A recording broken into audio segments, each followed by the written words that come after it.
returning officers who have been gazetted for that purpose. So what am I saying?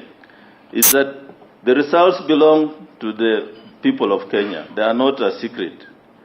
And so when we talk about servers, the server is actually at the polling station. So if we all have the results, candidates have their results, what are we doing at the tallying center? We are simply meeting to compare notes of your results and what the commission has received. So I think if we all work together, we should not have a situation where there's contestation around results transmission. But having said that, the commission will do what the law requires. We shall transmit the results for presidential, the National Tallying Center. We shall also get the physical results. We shall verify in the presence of agents who will also have their copies. And we shall come up with a declaration as to who has won the contest. It's a transparent process, and we look forward to working with the stakeholders. I also want to touch on stakeholder engagement, which you have mentioned in your remarks, Mr. Vimal. We are working closely with the National Police Service, and I think this was touched on by our CEO, where we have been assured that we have sufficient police officers to protect Kenyans during this period of elections. We shall have 2 officers per polling station. Remember, we have over 46,000 polling stations. We shall have officers manning tallying centers. That then is both at the constituency, county, and the national tallying center. And we have been informed that the country will be secure during this period. So I want to assure business people and other Kenyans that they should not worry during election time. Just go vote and go about your what you do. You should not be worried about the security during that time. In case you are aggrieved, and this we have witnessed as a commission, we have a working arrangement with the judiciary through Judicial Committee on Elections. We have been holding meetings with this committee and discussing various ways of how to manage disputes before and after elections.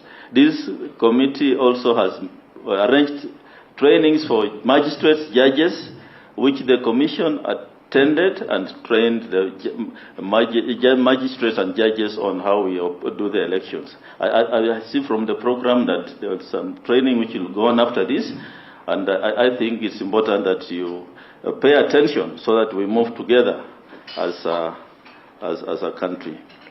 We also have working relationships with the DPP. As a commission, the law requires that we manage code of conduct. During nomination of candidates, the political parties and candidates signed a code of conduct. And then the commission is expected to enforce this code of conduct, which we did from the 20th of January this year when we gazetted the election, gave a notice of election in the gazette notice. However, at some point, the High Court declared the Electoral Code of Conduct unconstitutional. So we have been hampered about enforcing the Code of Conduct. There are many complaints which have been coming to us, but what we do is then forward them to the DPP, and the DPP then is expected to prosecute these individuals through the magistrates' court. I'm yet to see any of the matters in the magistrates' courts. As a commission, what the law had provided for us is that the code of conduct is quasi-judicial. It doesn't follow the rules of evidence and criminal procedure code. So we were able in 2017 to dispense with complaints within 24 to 48 hours, and we brought sanity on the table. But this time round, because of the court judgment, we are unable to enforce the code of conduct, so we are relying entirely on the DPP. We were not happy with the judgment of the High Court. We filed an appeal in the Court of Appeal. The case was heard 2 weeks ago, but we were told the judgment will be on 4th of November. So again, 4th of November means that we cannot then as a commission do what the Constitution expected us to do. So mine is to appeal to Kenyans, please campaign peacefully, respect each other, and in the counties we have our peace committees through our county election managers preaching the same gospel. Campaign peacefully. But as it relates to criminal activities around the election time with the DPP, then will be seized of the matter.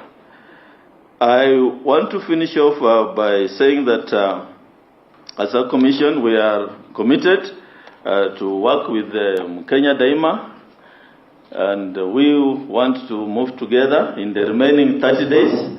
I hope you've been invited to a national conference coming up on 11th and 12th. And I believe you should also be invited to the National Tallying Center so that you can participate when we're coming up with the final results for presidential elections. Otherwise, I wish you a fruitful engagement this morning, and it's now my pleasure to declare this breakfast meeting official open. Thank you very much.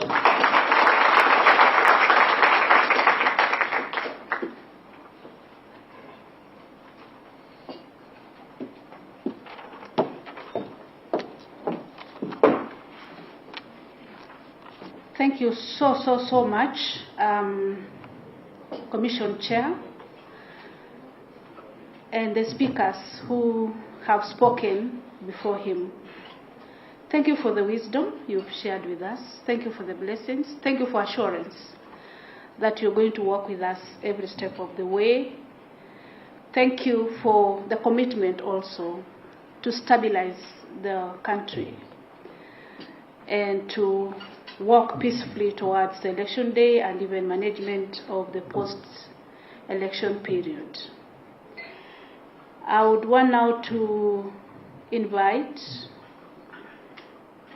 Madam Ruth Kulundu, who is going to share with us the voting, counting, election results management for us all to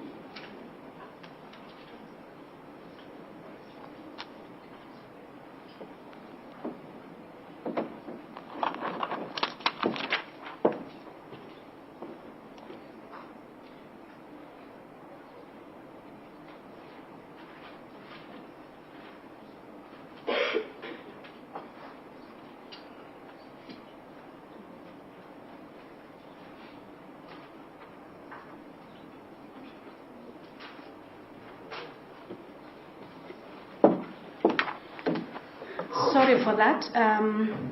We were told by the chairman that we will be leaving with some commissioners to receive the ballot papers from the airport, and that has occasioned a slight change in our program. And we would want to accord all of us a chance to ask questions, air your concerns, so that we respond to them before the commission chair and some commissioners leave for the airport to receive the ballot papers. Therefore, it's my pleasure to invite Commissioner Professor Abdi Guliye to take us through this session.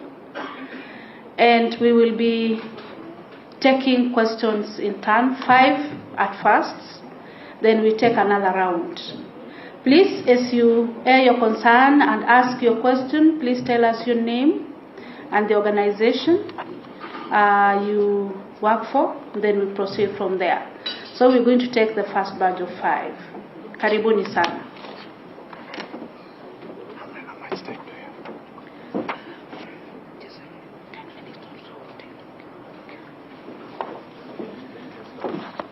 Okay, who will go first?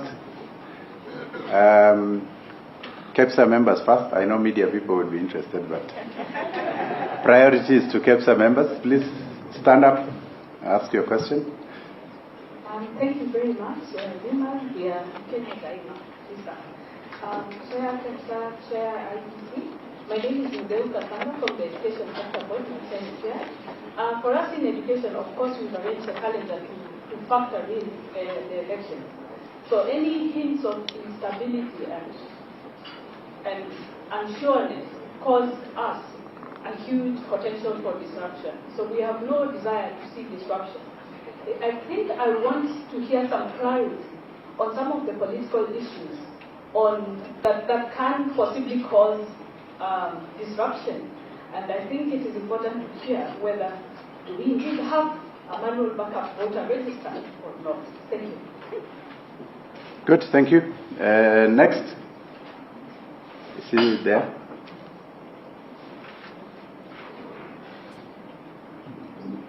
Thank you. My name is Daniel from the Bloom Peace Foundation and Kennedy Raima's Chair Committee. I'm just looking at the polling session. And we have so many independent candidates. You're going to have each of them with their agents. So I'm worried about the crowding of the polling station, the security within the polling station. How are you going to manage the crowding in that? Because this is one of the things that is going to cause mayhem if you have crowds within the polling station. Thank you. And next. There, yeah. Hi, Ben Roberts, I'm chair of the HEPSA ICT sector board. So obviously in the ICT sector we trust technology, and we do understand that it's quite hard to sometimes explain technology to people. You know, we probably have some questions about the transmission and the technology being used. I won't ask them here because we know that again it's hard to disseminate questions, especially with the board to stay here. But I think, as Bimal said, we as experts in the sector, we would very much like to help disseminate the right messaging about how technology is working and how we should trust on technology. So we'd kind of like to maybe have a session to talk about the technology with the industry experts so that we can help with that dissemination. Okay. I see a lady there.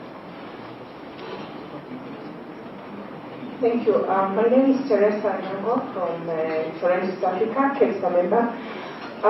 As the private sector, of course, our interest is the continuity of business, that we should be able to continue running normally during this time. Now, there are the law-abiding citizens, and there are those ones who would want to cause the mayhem. So, what my question is as IEBC, working with the security stakeholders, what support can we get in an event that we need security to continue as law-abiding citizens and continue with our businesses? We have some subsidized rates of security. We have lines that we can call to ensure our staff can still move, our production can continue, clearance can be done. So what support can we get as the private sector? Thank you. Okay, can we have one last one and then we respond? What says my name? Right now, security.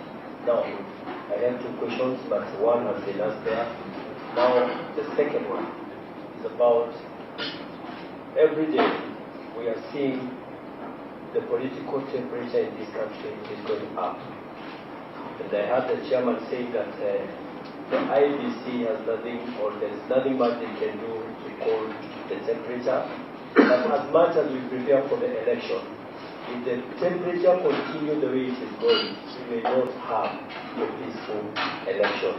Because every day the politicians, they are working to make sure that this election will go their way, but not the way that you are working for this country to go. And maybe the question is, what is the IEBC doing to make sure that everything is said and done, this election will be peaceful, and the Kenyans and the nation of Kenya will remain united, and the people will enjoy the peace. Thank you. Okay.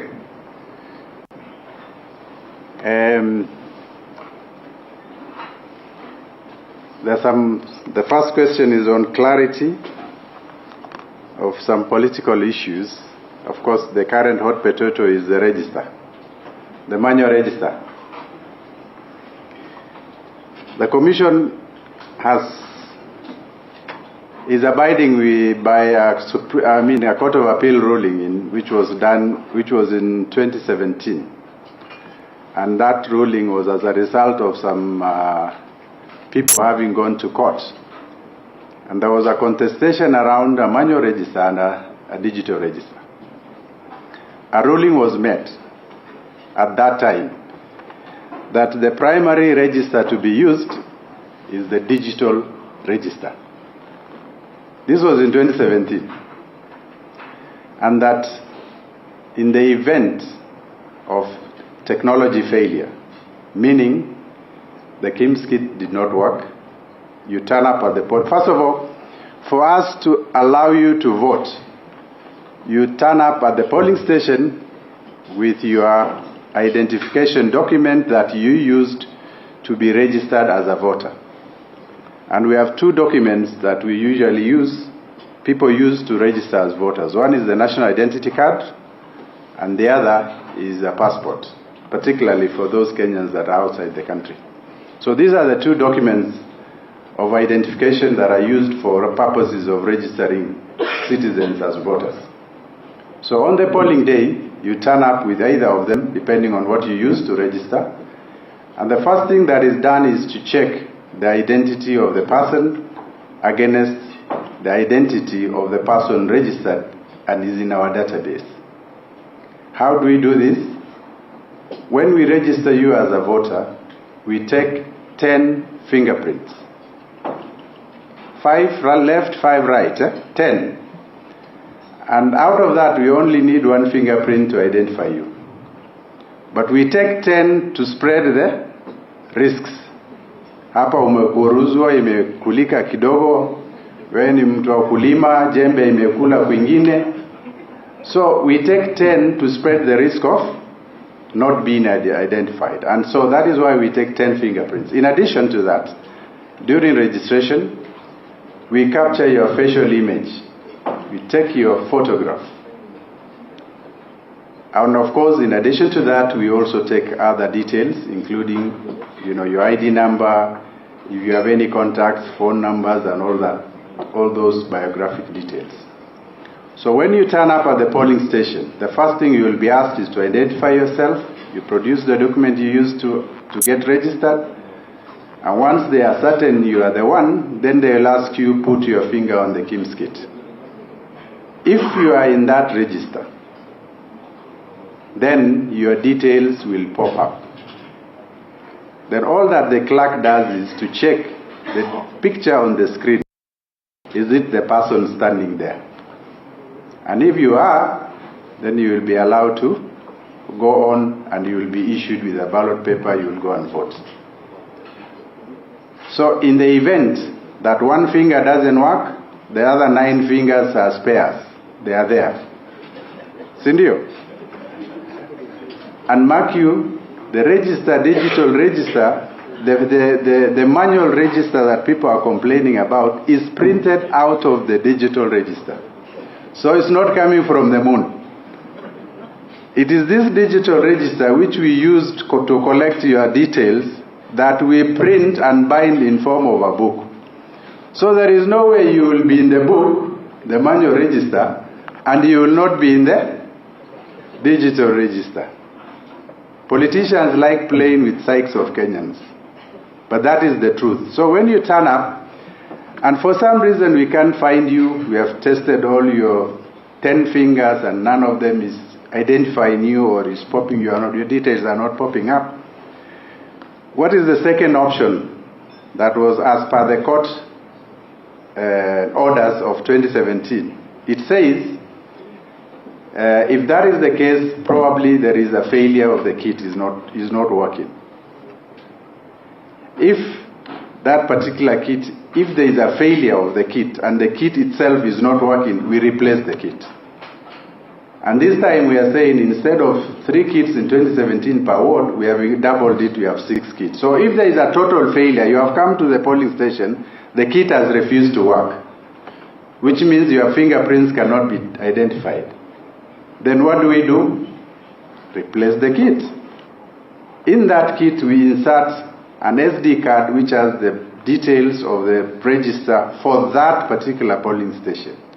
So we simply remove and insert that SD card from that faulty kit and transfer it into a working kit, which is a spare kit that is available. And because the details on that SD card is hashed, it is security protected. Even if you take it and to any computer, you can't read it. I think the IT people will tell you. So that much we protect even the details on that particular SD card. So once we replace the faulty kit and insert the appropriate SD card, the kit will function normally, if that kit is functional. If for some reason it can't function, we have a third kit that can be brought to check. So assuming all this is not working, that is the time when we can revert to a manual register. Okay? So preceding the faultiness of the kits, there was a step that I had skipped. If your 10 fingers are not able to identify you, then we have an option of and assuming the kit is working normally. But for some reason, you as a voter who turned up, your fingerprints are not readable, then the other option we have is to take the ID number, your ID number, and insert in the kit. And once we insert your ID number in the kit, and if you are a registered voter, your details will pop up. Okay? So we have two ways of identifying you. First, your fingers. And that is assuming that kit is functioning. First, fingers. Secondly, use the ID card number to search the kit for that person. And if that person is in that register, then the details will pop up. And all that the clerk will do is to check the register against, the person standing there against the image on the digital register. So there is no way that this particular technology can fail. The chair is going to receive the first batch of ballot papers. I'm sure you are all witness that they are not coming from Uganda. So that is how it is. I'm responding to that first question about the register. So really, there is nothing magical about the technology, the digital register that we are using. It is an order that we were given in 2017, which the Commission is just merely implementing. And I've heard people have gone to court to stop us from using a digital register. But we will hear whether the High Court will overrule the Court of Appeal judgment. It will be a very interesting scenario. So that is as far as the digital register is concerned. So the Commission's priority is to use a digital register, and there is a reason why we are asking. We are interested to use the digital register because the manual register is prone to misuse. The manual register, if the details of the voter, which is already available in the manual register, if it's 3 o'clock and your polling station, assuming there are 100 people and only 40 have turned up, and the manual register is there, the manual register has your name, your image, your ID number. So what do? I take the ID number on that manual register, insert in the kit, then I can say, you have come and voted, isn't it? Nipeane karatasi. So the Commission is trying to prevent such a mischief, assuming in strongholds where, we recruit our poll officials from Kenyans, and Kenyans are very tribal, isn't it? So if you recruit Kenyans from one community in one part of a stronghold of a particular candidate, they can sit together and say, wacha tusaidie mtu yetu, si ndio? Imefika 3 o'clock, tuchukue hii register, chukue hizi ID zote, si tunajua fulani, unaweka kwa system, and then in their place you give them ballot papers, they go and put it for, as if they have come to vote, the people who have never actually turned out at the station. So that is the mischief we are trying to prevent. At the end of the day, what do we want? We want a reconciliation done between people identified by the kits and the number of ballot papers issued. Because if you come and your fingerprint is tested and you are in the system and you are allowed to vote, At the end of the day, if your ID card was used to search and to identify you, and you are allowed to vote through a supervisory mode or that is going to be that's available on the kit, the addition of the biometric identification and the ID search numbers, that total number of people identified should be equivalent to the number of ballot papers issued. That is the reconciliation we want done at the polling station. But if you say you can just use a manual register, then you get a scenario like in 2017, the Supreme Court was asking, how come the voters for presidential candidates is much higher than the voters for the other elective seats? You know we have 6 elective seats, isn't it? You have 10 or so million voters for president, but you have 9 million for a governor, senator, and this. So how do you explain the difference? And the difference is what I was explaining you. At 5 o'clock in strongholds, they start kujaza hiyo karatasi na kuwekea president, because they will not agree probably on MCA, they will not agree probably on the governor and the senator and the MP. But they are all in agreement on kiti kubwa, sindio? So that's why sometimes you may find there are numbers for particular candidates, particularly presidential, will be higher than the number of voters for other positions. And this is what we are trying to prevent. So all that the Commission is trying to do is to ensure that there is a level playing field. So anyone trying to criminalize not using the hard copy register, they must be asked, what is your reason for insisting on that? Okay? There was a question on crowding of polling stations. The law allows a party to have an agent. It also allows candidates, regardless of what position they are contesting for, to have an agent as well. We have unprecedented numbers of independent candidates. They are all legally entitled to have an agent. You know, we use classrooms of primary schools as polling stations. You know how big the classroom is. And it is in that classroom that you have to have 6 clerks seated on one side. In the middle you have the 6 ballot papers arranged. On one side we have the observers and agents. And so the classroom will definitely be crowded.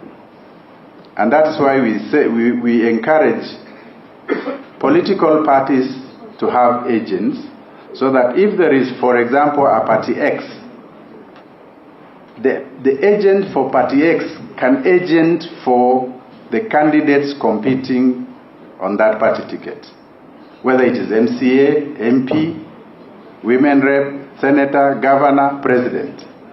So which means you only need 2 agents, one to be relieving the other. You only need 2 agents for all those elective seats.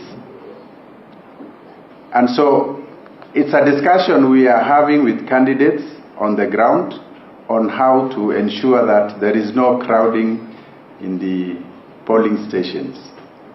But it's a right. If they insist, there's nothing we can do as a commission. We can't throw them out. So we'll have to see how to live with it. Some will be standing, others will be seated, you know. But that is the discussion we've had with political parties in 2017, and it's the same discussion we will have in 2022, so that we don't have crowding. If there is a party, if there are party candidates, let's have 2 agents for that party to oversee for all the elective seats for those parties. The Chair ICT asked about session on technology with experts. I think it's agreeable with us. All that you need is to arrange your CEO to arrange with our CEO. Then we can have a small discussion on what kind of technology, how we are deploying it, so we can have that discussion. It's not a problem for us.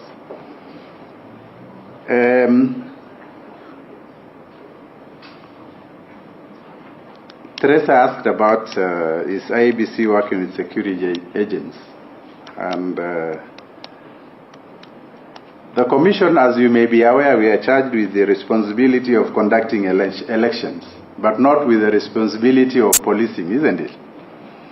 And so as a Commission, we work closely with National Police. We have a project, we are calling it ESAP, Election Security Arrangement Program. This is an activity we've had in 2017, and this time we also escalated it. In the course of this project, we have developed training manuals, both for police officers and also for our staff. And so we have had a joint meetings for the last 1 year, if I may say so, to ensure that we have a very coordinated activities in terms of ensuring there is proper security for this election. So that program is in place, it's up and running. In fact, as we speak, we are now moving into the regions to have cluster trainings for training of trainers for police officers, so that we educate them on not just the electoral laws and the Election Offences Act, but we also educate them on the electoral procedures, election procedures as a commission, so that they can understand fully in terms of how the election is conducted, and they can see how they can fit in terms of their daily operations. But as a commission, our mandate is 400 meters square of the polling station. And for that, we provide two armed security officers for every polling station.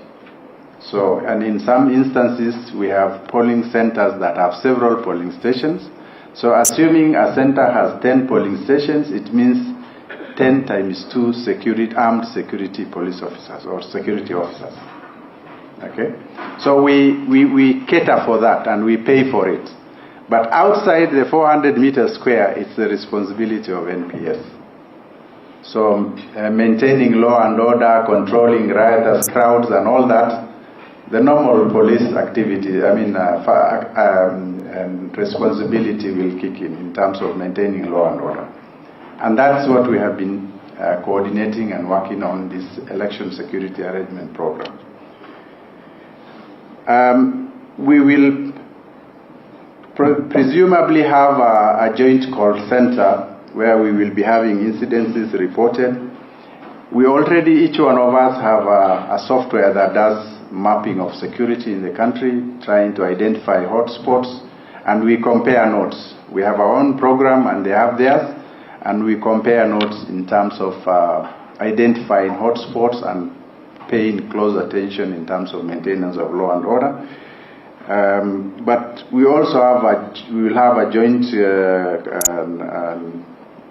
center where we will be able to have incidences reported, and as a commission, we will also have our own internal call center where election-related issues can be reported, and we will share the same information with our counterparts in NPS.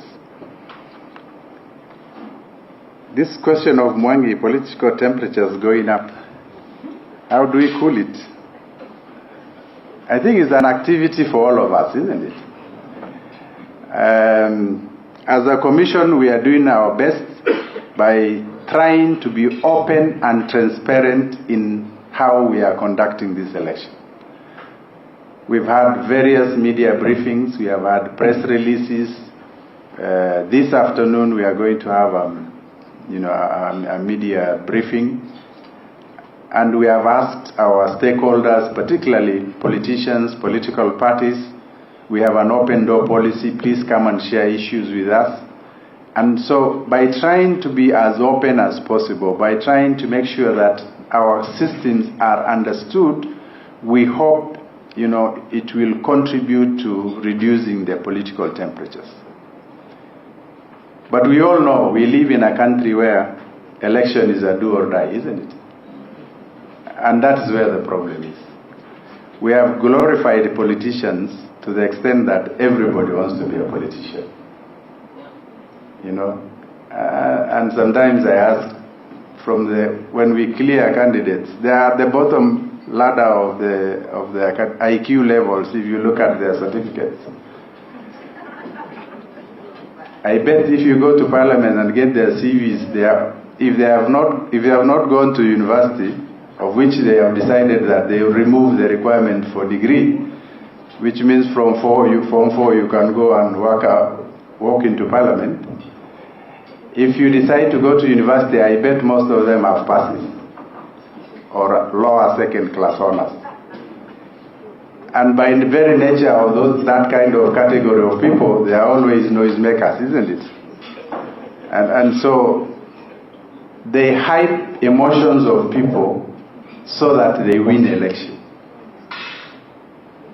Isn't it true? They want to get elected, they have to hype the emotions of their clansmen, kinsmen, family members. These ones are overtaking us, these ones are taking our land, these ones are doing that. So that wanakutia hamasa ndio uende ukawapigie kura. And as Kenyans, we should be saying, utatufanyia nini? That is the question that we should be telling Kenyans to ask these politicians. Not to be told, tumetoka uko moja, tumetoka sehemu moja, and that should not be the basis for anyone to be elected. But unfortunately, until now, uchaguzi yetu ni uko, sindio? And that is why elections are hyped. That's why emotions are high. Unaenda kukufia mtu kwa sababu yeye ni kabila yako na hujui kama huyo akipata kiti kama atakusaidia chochote. And it's likely hata atajua wewe uliumia kwa sababu yake. This is the reality. So we will be open. We shall try to be as inclusive in terms of explaining issues to people. But at the end of the day, all of us have a responsibility to ensure that we have a peaceful election. All of us. It's not IEBC alone. We cannot do it on our own. And that's the fact. Let us not allow politicians to hype issues. You have already had people saying we are this million strong. Umesikia? So what does that mean? We must win, isn't it? Supposing you don't win, kura iliibiwa is the next thing, senior. So, and Kenyans have become so simple-minded to the extent that politicians have learned how to play with their psyche so that they can keep them around themselves. Utakuta mtu amesimamia uchaguzi, alikuwa wa mwisho, lakini hawezi sema nimeshindwa, nitajaribu wakati mwingine. Ataenda kwa wafuasi wake akamwambia, wajua nimeshindwa kwa sababu IEBC ilituharibia kura. IEBC imetuharibia kura ndio tumekosa uchaguzi. Why are they doing that?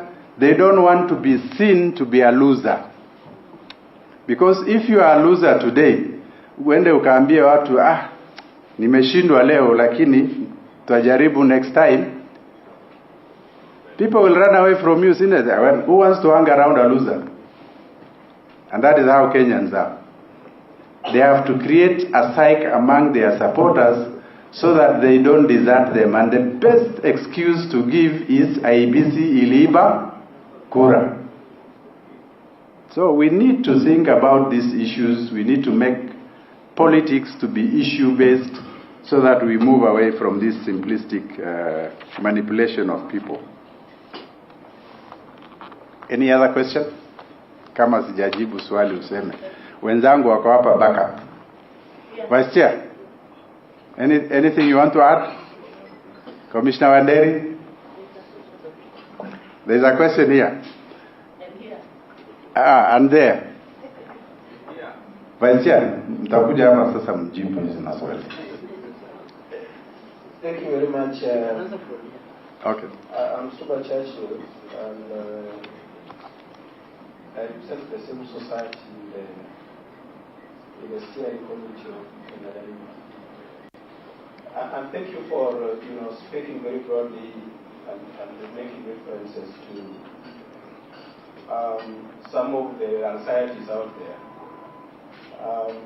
I would say that we've been emotions. I mean, we saw what Donald Trump was capable of doing. course, there's a sense in which our politics is still primitive and basic, as to want to mobilize people on the basis of clan and these identity-related issues. But you see, at the end of the day, the effectiveness of the IEBC will be measured in terms of perceptions, founded or unfounded. And so I would be interested to know what measures the IEBC has put in place to address all these shades of perceptions. Because that is, it's like corruption perception index. It may be real or not, but perceptions are out there, they are bound to increase as we approach August 9th. And so what measures, I know my chair alluded to communication. And there's a sense in which the public, and you get this even when you talk to civil society, that you are not speaking as much as you should speak. So at the end of the day, what measures are you putting in place as IEBC to ensure that all these perceptions are responded, no matter how flimsy or no matter how unfounded, because they are just perceptions, and politics is like wrestling or football. What when a torture, you see everybody is braving and saying you have this. And when one side is lamenting, the other side appears to be with you. Only for the side that was with you when the other side was lamenting to turn against you. So it's a ping-pong game. And so for me, the ball rests with IEBC. And I think this gathering would best be satisfied if you assured it that you have put in place mechanisms to ensure that these perceptions are addressed no matter how flimsy they are. Thank you. Okay. There was another question somewhere. Yeah. Oh, there's this. Yes. Daisy. Yes. I haven't seen you for a while. Here I am. Thank you for addressing the issue of the register. And like Suba said, I think we've also had this discussion before, that the IEBC really needs to speak more to Kenyans and get ahead of the politicians so that we address the perception issue.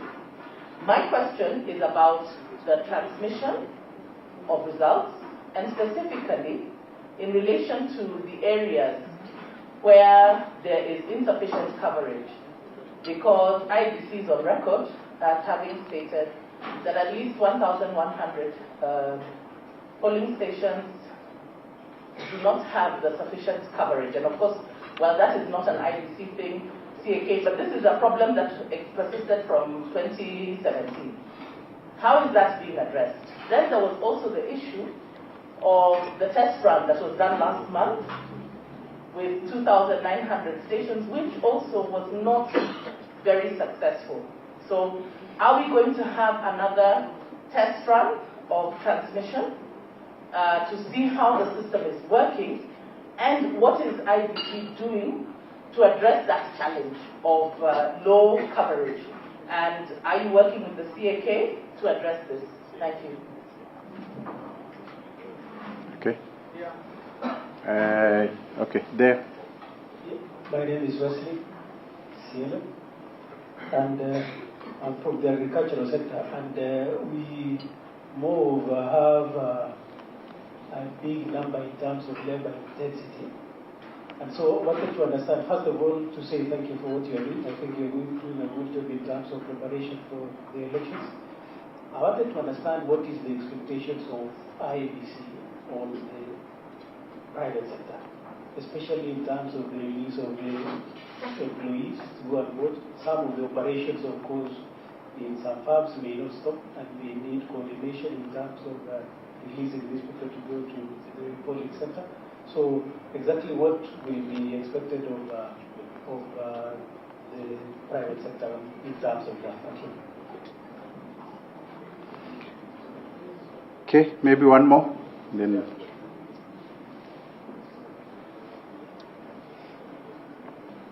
Jambo. Yeah. I want to register to this audience that today is Sabasaba Day. As we are seated in the comfort of this hotel, many youth across the country are having demonstrations, walk, marches on issues of insecurity, youth brutalization by the police, sexual and gender-based violence, Unga and Ja revolution. Many people are living in the streets, have not paid rent for months, and so many other things that are very, very basic to all of us Kenyans, that again make the youth very vulnerable to being misused by politicians because of those frustrations. I want to register that. And to remember that this comfort that is coming from our constitution was born by Sabasaba since 1990. People died in the process, others were detained, and what IEBC can assure Kenyans that the deaths, the arrests, the beatings, the injuries, and all that people suffered was not in vain by delivering a credible election. And these youth, from wherever they are skeptical because from their experience, and many of us, and the reason why people are skeptical is because independent institutions and commissions have not shown independence by all manner of behaviors. And even if you are trying, other independent institutions make you look bad. So you have a lot of homework. To the middle class and those who can afford WhatsApp and be in such spaces are highly privileged. And what they also asked, how do you communicate to people beyond this level? Are your county coordinators empowered to give the same messages in the counties and sub-counties and convene at that level and address issues directly face-to-face with people at those levels? Because not everyone reads what is written in the newspaper. If you put your statement and a politician puts theirs, you know who is likely to be trusted. So communicating at the community level, being responsive to issues that are directly affecting them, and reassuring them at the county and sub-county level is very key. What strategies that are there to communicate to them beyond just saying come out and vote? Thank you. Asante sana. Those are heavy questions. Vice Chair, which ones are you picking? Commissioner Wanderi? You want to try transmission? Go ahead. Vice Chair can. Vice Chair, you can pick the last one. Yes, communication. Yeah. Thank you, Professor. Now, communication.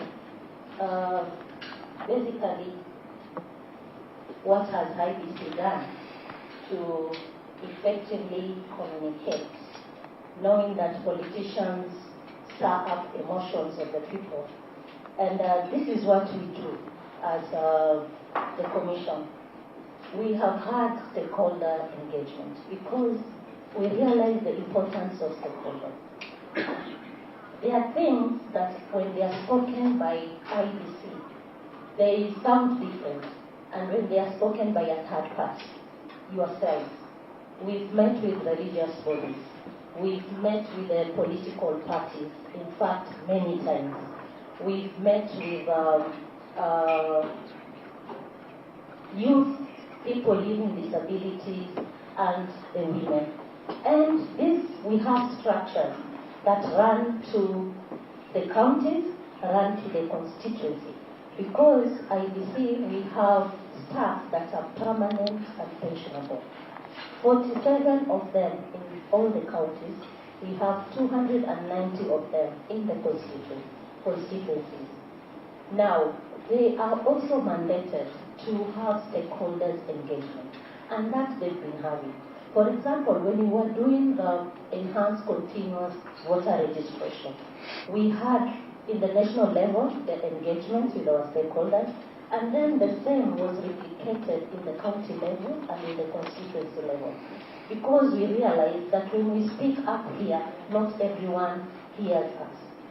But when our people on the ground call the stakeholders and they speak to them and they tell them, this is the activity that IEBC is doing, and this is your responsibility. You need to get registered as a voter, because without that you will not participate in the August general election. So that one we've been doing. Number two, the communication. We have started the weekly press brief. You have realized that the way IEBC communicates first is the chairman is the official spokesperson of the commission.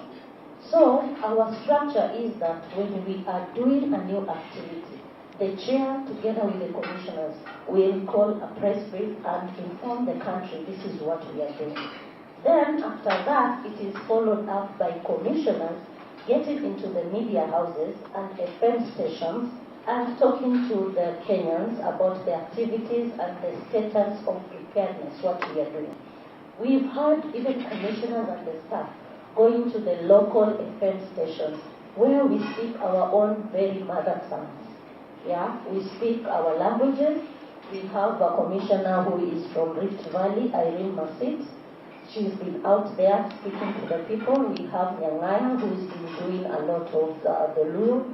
We have Wanderi, who's been doing a lot of Kikuyu. Myself, I'm good in Kiswahili.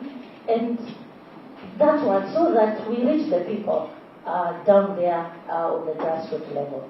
Also, we are on our social media platforms, the Facebook, the Twitter handles, where we post every activity that the commission is engaged in.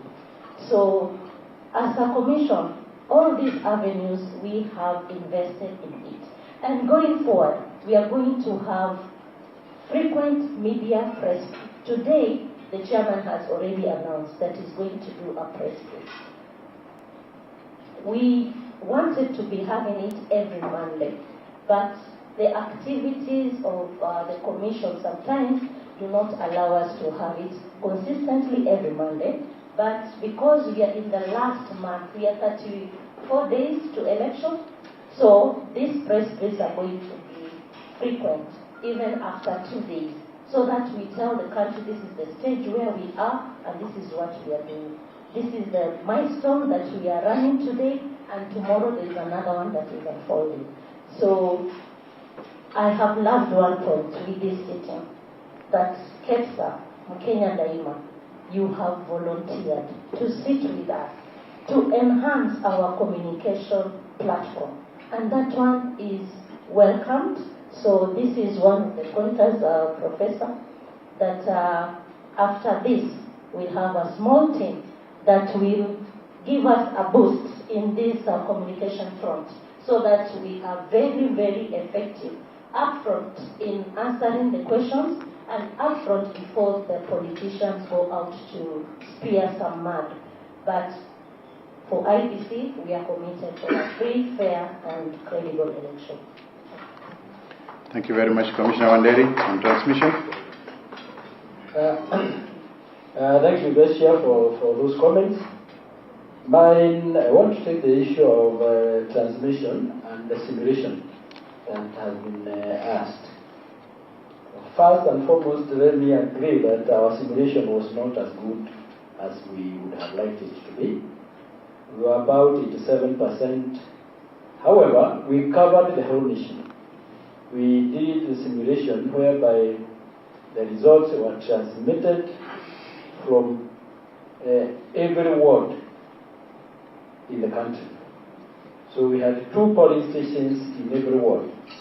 And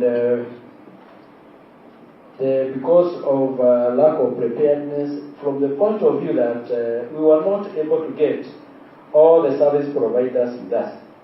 Safaricom was not with us at that particular time. But now we have agreed as a commission, we are going to do another one in the next few days. And that one, we will have Safaricom in place, and it will be much more detailed to the level whereby we would like to see political parties being able to download the results transmitted so that they can be able to do the actual thing that will happen during the election day. That is planned, and we are going to do it that way. Now, let me come to the issue of transmission of presidential results. Once the polling station has been closed and the votes are counted and at the polling station, what happens is there's a form 34A which is filled the presence of our agents and the observers by the presiding officer in that polling station. That form will indicate the results of each presidential candidate. And the agents, plus the presiding officer and the deputy, are required to sign that form. Which means, and according to Mainakea ruling, the results at the polling station are final. What will happen after that? The team's kit that is used for identifying your fingerprints when you're voting has a camera. And that camera will be used to take an image, a picture of that form, which has been signed and filled by all. Go up there. I'm being told that it is live and they are not seeing anyone talking. One day, Rikuja. We don't need the mic.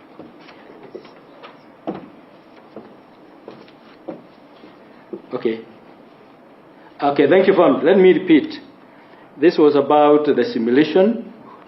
We agree as a commission that we did not have a very successful commission. According to assessment, it was about 85% successful. We had covered 2 polling stations in every ward in the whole country. That means we had 2,900 polling stations that returned the results. The speed was not very good. One of the reasons is why, because we had only 2 service providers, network service providers. At that particular time, we did not have Safaricom on board. But we have agreed as a commission that we are going to carry out another simulation in the next few days before the election that will also cover the whole country. And it will be very detailed to the level whereby even the stakeholders can be able to download the result form. So that one we are going to invite our stakeholders, political parties, and observers to come and see. I want to talk about the transmission of the results. This is the presidential results, because it's only presidential results are transmitted from the polling station. We have, from the standard given by the Commissioner Authority whom we are working with, they had indicated there are about 1,111 polling centers that do not have 3G network. We are ascertaining that as a commission by doing our own ground investigation to confirm exactly which polling station or polling center that does not have 3G network. And once that is completed, we are going to tell the Kenyans and publish the polling stations or centers that do not have 3G network. However, that is not a worry. I was yesterday at our warehouse. We have over 1,500 modems, satellite modems, that will be used to transmit the presidential results from areas where we do not have 3G network. So transmission for us as of now is not a problem. It's not going to be a problem during the election. Now, let me explain the process of transmission. Once the results, the polling station is closed, the presiding officer and the deputy will count the results, the votes cast for each particular candidate. And those votes will be entered in Form 34A, which is the form that is done at the polling station. That form will be signed by the agents and the poll official, the presiding officer and the deputy at the polling station. And that result is final. And it cannot be changed. And according to the law, Minor Care ruling, that is the result of that particular polling station. It will be, once that is done, the form is done, we will get the KIMS kit that was used to identify the biometrics of the voters has a camera. It is the same one that will be used to take a picture or an image of that form. And it is enabled to transmit that image to the National Tallying Center and to the Constituency Tallying Center. That is where we have the returning officer at the constituency. So, as far as transmission is concerned, we know we do not have a problem.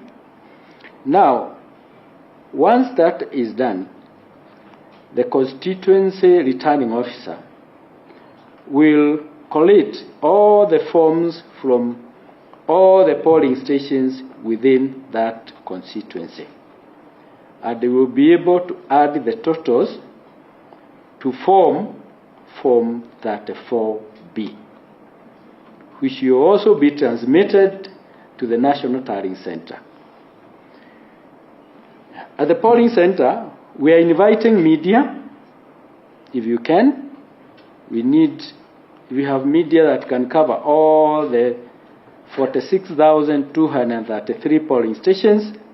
We are inviting them to take a picture of that image that has been signed, the form that has been signed by the officials at that polling station. And this is in the spirit of transparency, so that the political parties, the media, and the observers will know how many votes have been cast for each candidate at the polling station. They can even do their own tallying at that particular time. The only thing we want to say, and very strongly here as a commission, that you can only announce and tally, and you can only tally the results that are announced by the IEBC official. We do not want and we will not allow any other party to declare any other result from that polling station. And every agent will be given a copy of that result. And that copy, result form, has security features. So you will not be able to add any other or exchange that form for any other. That is very important to understand. That form has security features, and before because it will be brought to the National Tallying Center, what will happen is that at the constituency, once we fill the Form 34B, all the Form 34A will be attached to that. And the returning officer at the polling stations is required by law to deliver Form 34B to the national returning officer, who is Wafula Chebukati, the chairman of IEBC, at the Bomas of Kenya. And that is the only time that the returning officer shall be able to announce the results of that polling station, of that constituency, after he has also checked it through the whole process and they see that all the figures agree. So that is the transmission process, and I'm challenging anybody that who thinks there is a way through which you can interfere with that process to tell us how you'll be able to do it. It is not possible. It's like you transmitting our transmission system is so secure, it's like that of M-Pesa. Naam, mtazamaji, ni taarifa kutoka Tume ya Uchaguzi na Mipaka nchini IEBC. Bila shaka ni rasmi sasa kwamba kikasha cha kwanza cha karatasi za kupigia kura zimewasili hapa nchini, na mwenyekiti wa chama hicho au wa tume hiyo kunradhi, Wafula Chebukati, atakuwa anapokea karatasi hizo kutoka kwenye uwanja wa kimataifa wa ndege wa JKIA. Karibu kwenye awamu hii ya maamuzi mwaka wa 2022. Mienyi mwenzako Andrin Kilemi. Naam, bila shaka nami jina langu ni Beatrice Watare. Siku zote tunasema kwamba tupo ange kwa gange, na gange ambao tuko ange kwayo ni kazi ya kuhakikisha kwamba tunakufahamisha, maana ni muda murwa kabisa. Zimebakia siku ngapi vile kabla ya uchaguzi mkuu? Siku takriban 32 kabla ya uchaguzi mkuu wa Agosti 9, na bila shaka kila mwamba ngoma anazidi kuvuta ngozi upande wake, na tunaona vile vile tume ya uchaguzi na mipaka nchini IEBC inazidi kukaza kamba kwamba sasa kikasha cha kwanza cha karatasi za kupigia kura zimewasili hapa nchini. Na kulingana na tume hiyo ni kwamba watakuwa wanatumia takriban shilingi milioni 20 katika uchapishaji wa kura zile, wa karatasi zile za kura, ambayo inalingana na idadi ya wapiga kura. Naam, bila shaka, na pia tumeweza kupata taarifa kwamba makaratasi ambayo yatakuwa ya wale ambao wanawania kiti cha urais yatakuwa ya mwisho kabisa, na bila shaka wanazidi kufanya mipango hiyo, na ndio maana hapa kwenye yanayojiri siku hii ya leo ni IEBC itakutana na KEPSA katika matayarisho ya uchaguzi. Naam, ni taarifa gani nyingine ambao labda Watere tunasubiria kupata katika awamu hii ya matukio au kipenda maamuzi mwaka 2022? Ni mengi, na ni mengi kweli kweli. Kama unavyoona kwenye runinga yako ni kwamba IEBC itakutana na KEPSA katika matayarisho ya uchaguzi hivi leo. Na vile vile leo tunaadhimisha siku ya Kiswahili duniani. Bila shaka ni furaha iliyoje kwamba Kiswahili sasa kinapata nafasi yake na dhima yake kama inavyotarajiwa. Na sherehe hizo bila shaka zitakuwa zinaadhimishwa kwenye ukumbi wa KICC wapo sijakosea. Washikadau wote katika sekta ya Kiswahili na lugha kwa jumla watakuwa wakipatana pale kusherehekea siku hii muhimu. Naam, bila shaka, na huenda wengine wakajiuliza hivi ni kwa nini lugha ya Kiswahili inashangiliwa sana, ni kwa nini? Lakini inafaa ijulikane kwamba Kiswahili ni lugha ya kwanza kabisa kutambulika na Umoja wa Kitaifa na vile vile kupewa siku ya maadhimisho ambayo ni siku hii ya leo tarehe 7 mwezi wa Julai. Naam, vile vile tarehe 7 mwezi wa 7 ni siku ya 77. Kwa hivyo leo tuna vitu vingi tu ambavyo tunasherehekea. Kwa hivyo tunasherehekea siku ya Kiswahili duniani, vile vile tunasherehekea siku ya 77. Hali kadhalika Waziri Magoha atakuwa akikutana na mamlaka ya TVET vile vile kufanya tu mazungumzo, nadhani kwa minajili ya kuboresha na kuimarisha sekta ya elimu. Na vile vile pia kutakuwa na maandamano ya kupanda kwa gharama ya maisha. Nadhani swala hili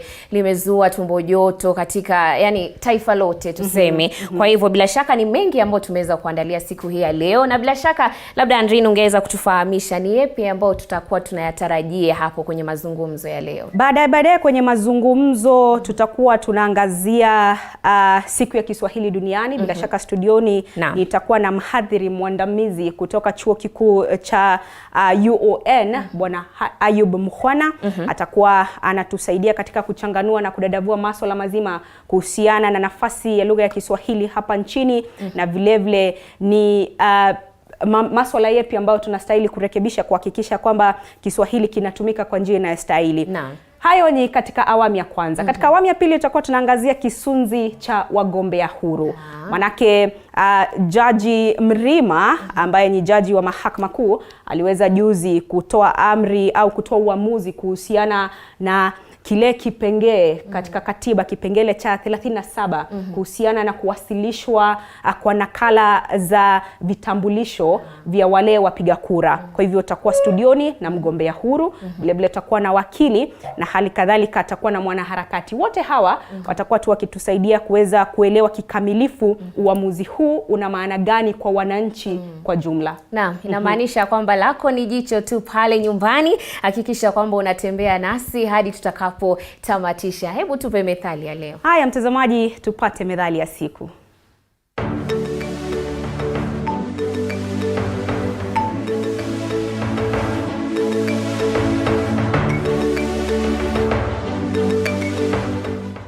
Methali ya leo: usitukane mamba kabla hujavuka mto.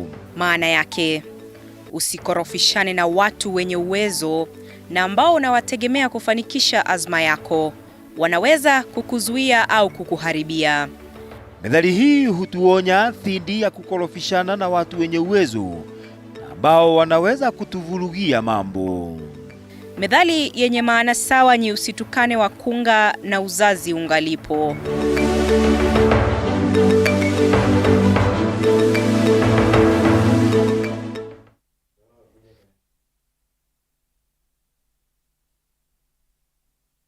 Na mpenzi mtazamaji, shukrani za dhati kwa kuzidi kuchagua TV47, na bila shaka kwa sasa tumeweza kufikia muda wa kuweza kufahamisha ni zipi taarifa ambazo tuko nazo siku hii ya leo. Na kwanza kabisa ni kwamba Spika wa Seneti Kenneth Lusaka amesuta muungano wa Azimio la Umoja kwa kuingiza siasa katika tume ya uchaguzi na mipaka nchini IEBC, akisema kuwa hali hii yaweza kusababisha utata nchini. Akizungumza kwenye hafla ya kisiasa katika kijiji cha Lutacho, eneo bunge la Webuye Mashariki, Lusaka amesema kuwa baadhi ya wanasiasa wanaishambulia tume ya IEBC bila mpango, akitaka tume hiyo kupewa uhuru wa kufanya kazi. Lusaka vile vile amewataka wanasiasa kuwa kipaumbele kuhubiri amani nchini, zikiwa zimesalia siku 32 kuelekea katika uchaguzi mkuu wa Agosti 9.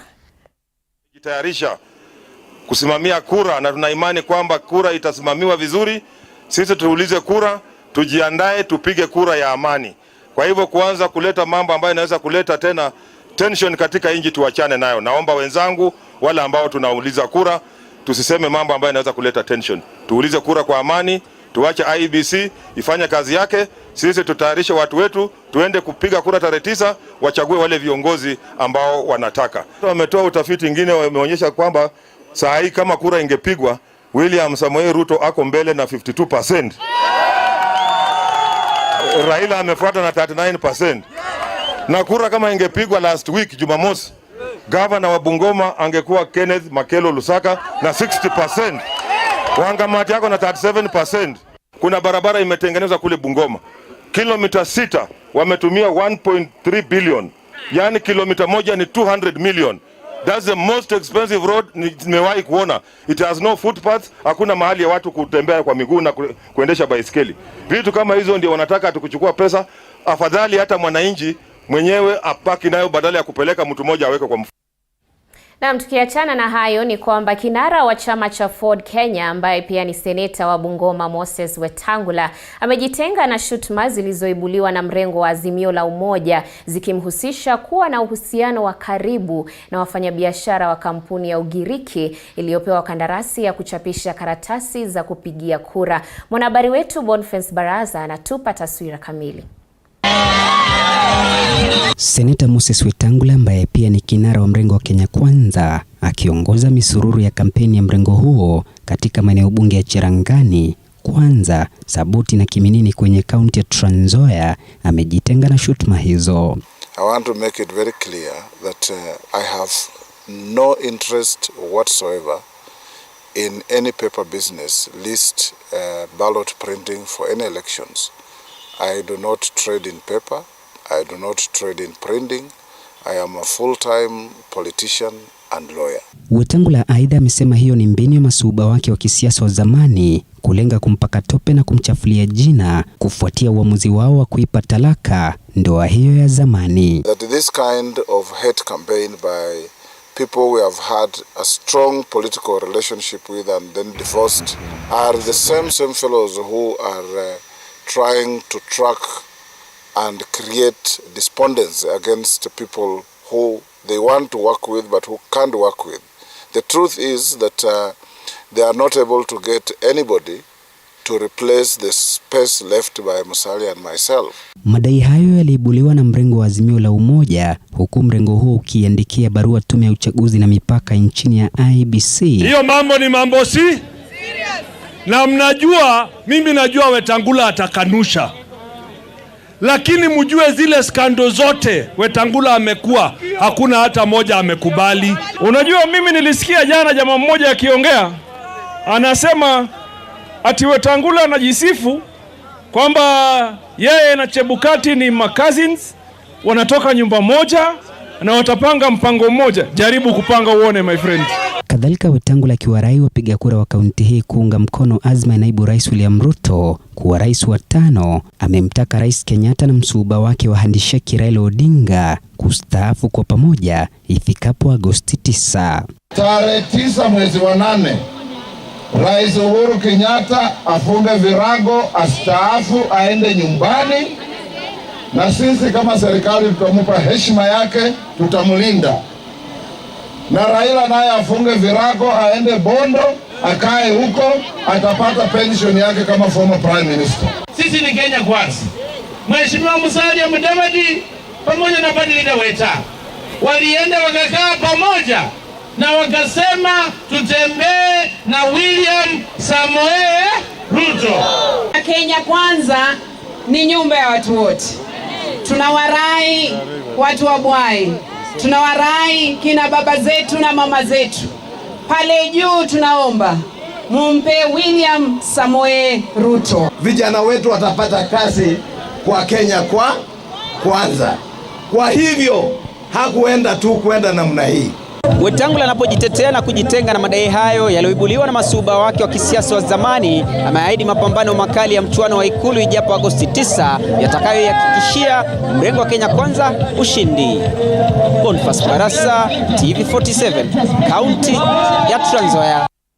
Na tukisonga mbele ni kwamba baraza la wazee kutoka jamii ya Gema hii leo wametoa wito wa tume huru ya uchaguzi na mipaka IEBC kuhakikisha kuwa uchaguzi mkuu wa Agosti 9 utafanyika kwa njia ya huru na haki, huku kila mshikadau akiombwa kuhubiri amani na upendo kipindi hiki cha kampeni. Wazee hao wamesikitikia gharama ya juu ya maisha ambayo inawakumba wa Kenya na kurai serikali kumkinga Mkenya dhidi ya mfumuko wa bei na bei ya juu ya vyakula. Aidha, wazee hao wamelalamikia tofauti za kisiasa zinazoshuhudiwa baina ya Rais Uhuru Kenyatta na naibu wake William Ruto, wakisema kuwa majibizano hayo mbele ya umma huenda yakaathiri umoja wa Kenya. Kadhalika, wazee hao wameendelea kumtambua Rais Uhuru Kenyatta kama msemaji mkuu wa Mlima Kenya hadi pale atakapostaafu. Sobriety, peace and order in the build-up to the general elections. We don't want Kenya or any community to be associated with violence. In particular, we advise leaders from Mount Kenya to pursue peace and continue working with the President until he finishes his term. He continues to be the community spokesman until a new leader is formally appointed. As we mobilize and strategize towards August 9, 2022, we need to remember that we should remain one united Kenya before, during, and after the elections. We wish all Kenyans God's blessing and peaceful elections. The country is currently facing high prices of essential goods. This is the result of the global rise in oil prices and its related products, compounded by the ongoing war in Ukraine that has adversely impacted global food supply chains. We ask Kenyans to be patient and also implore the government to seek ways and means of cautioning Kenyans against this price-driven inflation. Please, those who are pricing things, don't gain at this time when people are in great need. Kwingineko ni kwamba kamishna wa eneo la Pwani John Elungata ametoa ilani kwa Wakenya wanaotumia mtandao kueneza lugha chafu ya matusi na chuki kabla, wakati na baada ya uchaguzi mkuu unaotarajiwa nchini, huku akisema watachukuliwa hatua kali za kisheria. Aidha, amesema kuwa serikali inafuatilia kila tukio na maandishi wanayopachikwa mitandaoni hasa ya chuki, huku akiongeza kuwa mitandao ya kijamii haitafungwa wakati wa uchaguzi mkuu.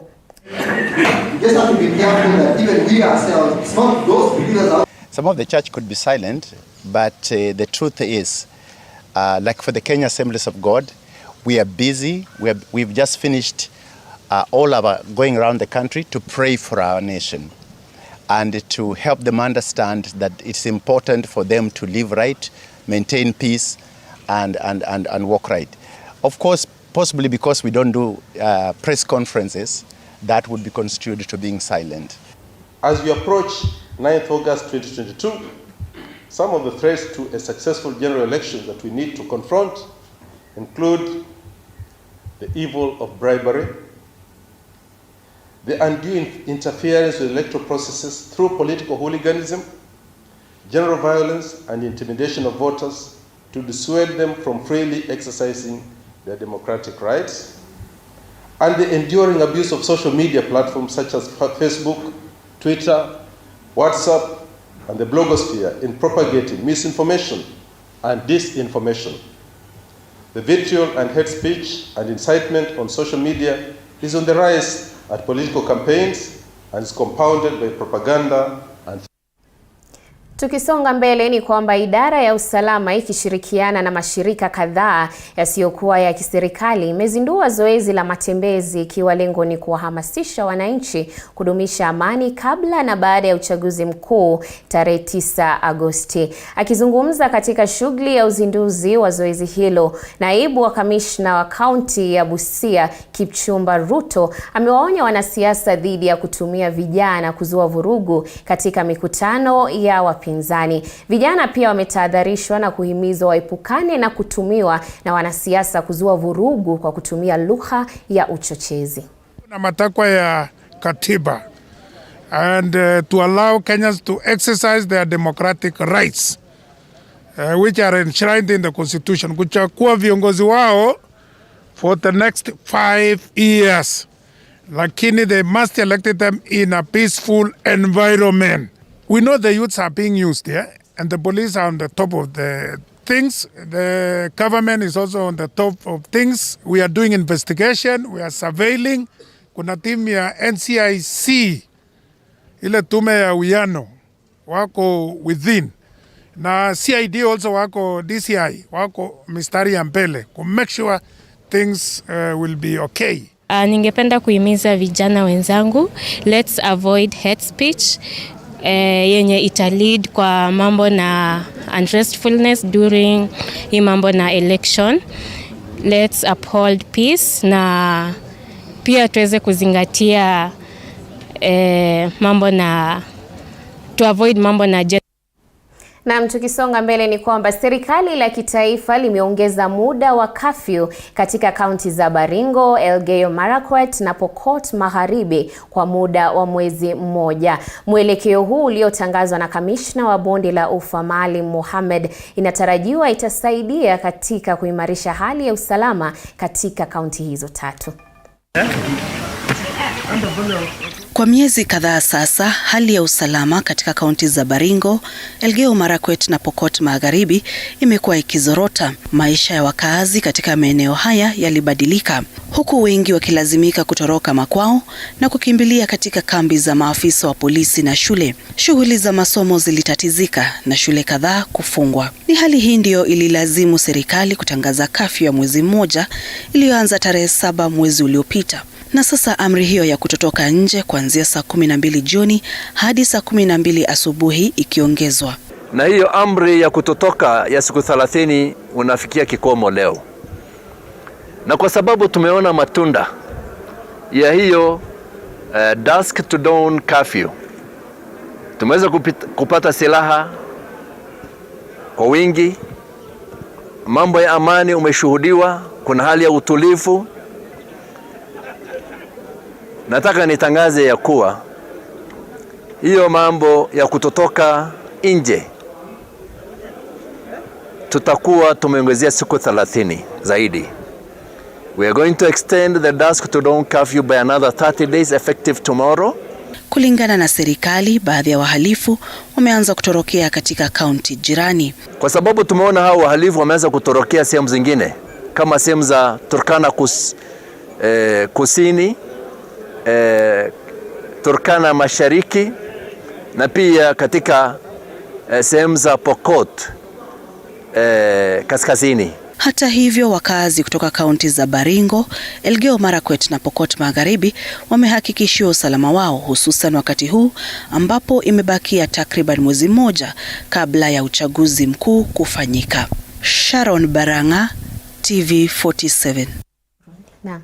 Tukisonga mbele ni kwamba mashirika ya kijamii mjini Nakuru yameikosoa Wizara ya Afya kwa kuzindua sera ya kitaifa ya afya ya uzazi NRHP mwaka 2022 hadi mwaka 2032 bila kushirikisha umma kama ilivyoelezwa katika kati.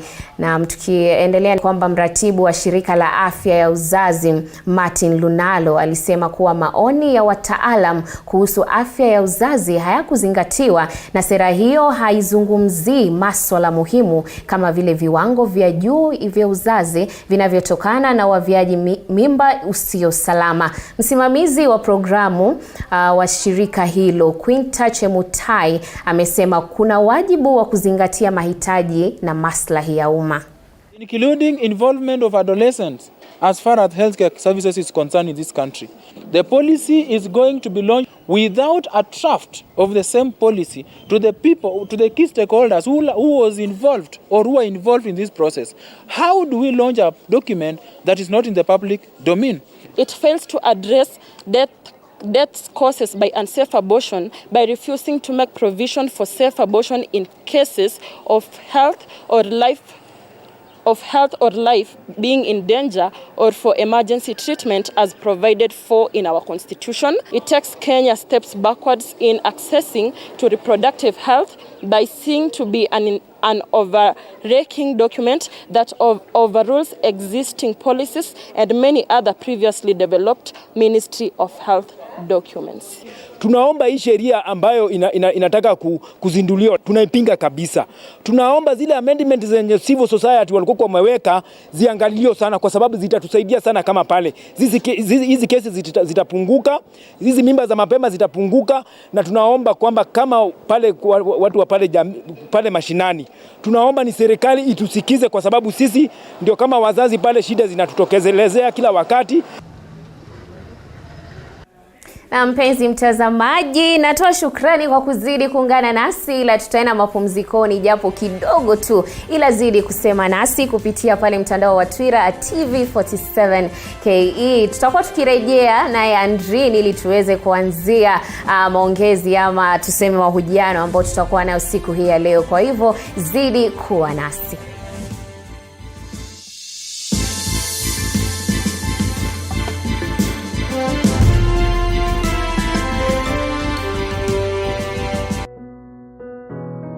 Despite being visually impaired, he is a jack of all trades. It is our quest to find answers on how to take care of children with special needs and those with disability. You do not need to see musical notes to understand music, but rather to have your soul feel the vibe.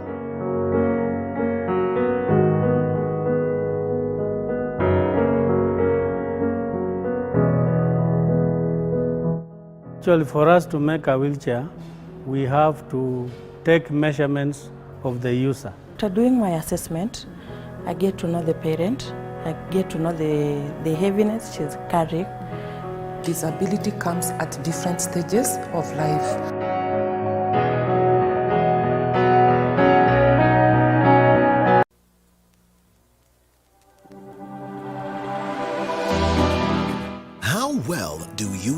what's happening around you. Morning Cafe with heated political debates. Baraza la Siasa. Hiyo kitu azungumzie, angalie hali ya maisha ya watu. Informative health discussions. Business, farming.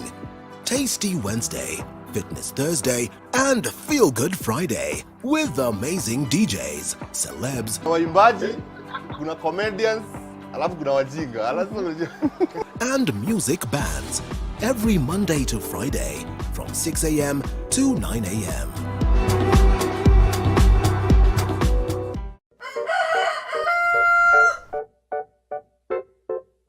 The next set of millionaires are farmers, as we know agriculture has been and still is the backbone of our economy. As we traverse the different counties to meet different farmers, we ensure to get the story of how they started farming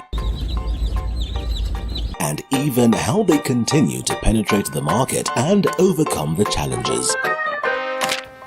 Hapa, the reason why nilieka goose na si ducks.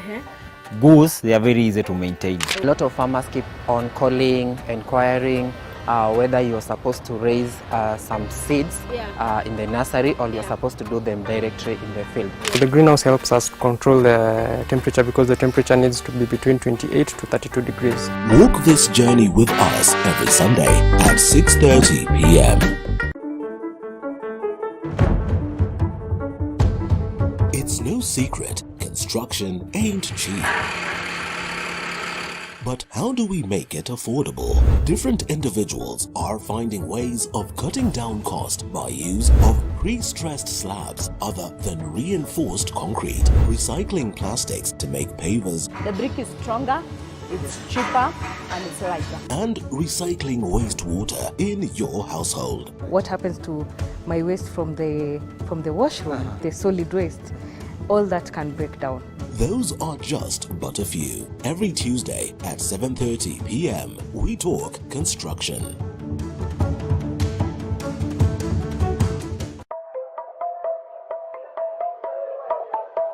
There's no alpha without an omega. There's no lead without any followers. No man is an island. We need each other. We need this conference. We say it, we do it, we act it. Kama una mpenzi wako, kila siku kama nilivyosema, kila siku mwishi mapenzi. We don't toe the line, we set the standard. We don't eat the grass, we lead the pack. As an alpha male, you're also a leader. Not to just women, friends and family, but to everyone else you've never met before. We are the beauty, the spice and the brains. The men's conference where men become alpha males. And you can catch us every Wednesday at 10 p.m.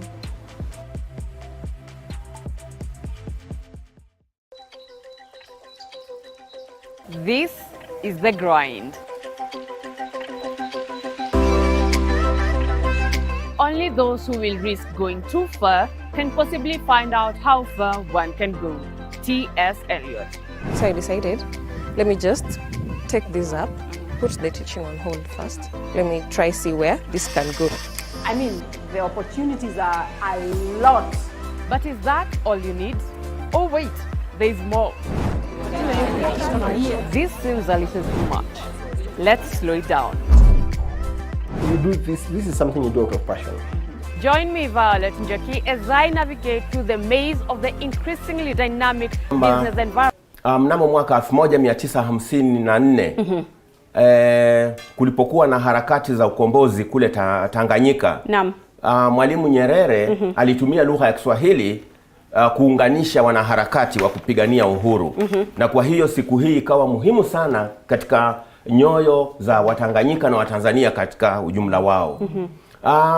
Baada ya kusambaratika kwa Jumuiya ya Afrika Mashariki, vile vile siku ya 7 mwezi wa 7 mwaka 2000 mataifa ya Kenya, Uganda na Tanzania yalikuja pamoja na kufufua Jumuiya ya Afrika Mashariki. Na kwa hiyo suala hili la kwamba Kiswahili kisherehekewe siku ya 7/7 si jambo ambalo ni geni, ni jambo ambalo lina historia yake. Sasa katika swali ambalo umeniuliza kwamba mustakabali wa Kiswahili ni upi? ni kwamba Kiswahili kina mustakabali mzuri. Mustakabali kwa maana gani? Kwamba nafasi yake ya baadaye ni nzuri. Unaona namna ambavyo lugha hii imeweza kutambuliwa na UNESCO na kupewa hadhi ya kusherehekewa kama moja katika lugha zinazosherehekewa duniani. Ni swala ambalo ni la kutia moyo sana. Na tuweze kukumbuka kwamba Kenya ilipopata uhuru, Tanzania ilipopata uhuru, lugha ya Kiswahili imekuwa ni lugha ya taifa. Na kutokana na katiba yetu mpya ya mwaka 2010, Kiswahili kilifanywa lugha rasmi ya kwanza Kenya. Kiingereza kikawa lugha rasmi ya pili Kenya. Lugha ya wasioona ikawa vile vile ni lugha rasmi. Na lugha ya wasiosikia ikawa vile vile ni lugha rasmi. Na kwa hivyo kuna lugha rasmi nyingi, lakini Kiswahili ndio lugha rasmi ya kwanza nchini Kenya. Asante. Kwa hivyo ina nafasi nzuri sana. Naam. Na napenda sana manake awali ulijibu swali ambalo nilitarajia kuuliza baadaye kuhusiana na uhusiano wa Sabasaba na siku ya Kiswahili duniani. Ukasema kwamba siku yenyewe ina historia yake. Si kwamba tu tuliamka asubuhi tukateua tarehe 7 mwezi wa 7 kusherehekea lugha hii ya Kiswahili hapa duniani. Naam. Kwa hivyo kufikia sasa tuseme labda Kiswahili chenyewe kama lugha kimepata nafasi yake jinsi ambavyo ilidhamiriwa? Ndiyo, Kiswahili kwa hakika ni lugha ya Umoja wa Afrika. Kiswahili ikiwa ni lugha ya Umoja wa Afrika, ni moja katika lugha rasmi zinazotumika katika kuunganisha mataifa yote ya Afrika. Kwa hivyo kina nafasi yake. Vile vile Kiswahili ni moja katika lugha zinazotangazwa katika idhaa za kimataifa. Naam. Kutangazwa huku kuna kipa Kiswahili nafasi ambayo ni muhimu zaidi ukilinganisha na lugha zingine. Isitoshe, lugha ya Kiswahili ni lingua franca au lugha sambazi katika eneo la Afrika Mashariki na Kati, ambapo lugha hii inatumika katika mataifa kama Kenya, Uganda, Tanzania, Rwanda, Burundi, Jamhuri ya Kidemokrasia ya Kongo, Ghana, Sudani Kusini, Libya, Afrika Kusini, kwa kutaja kwa uchache mataifa hayo ya Afrika. Ndiyo. Naam. Na tumekuwa tukiona lugha zingine zikiibuka.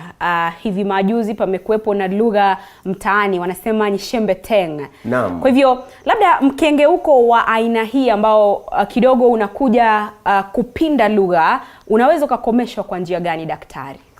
Si lazima kwamba tukomeshe. Kwa sababu hizi ni lugha za vijana.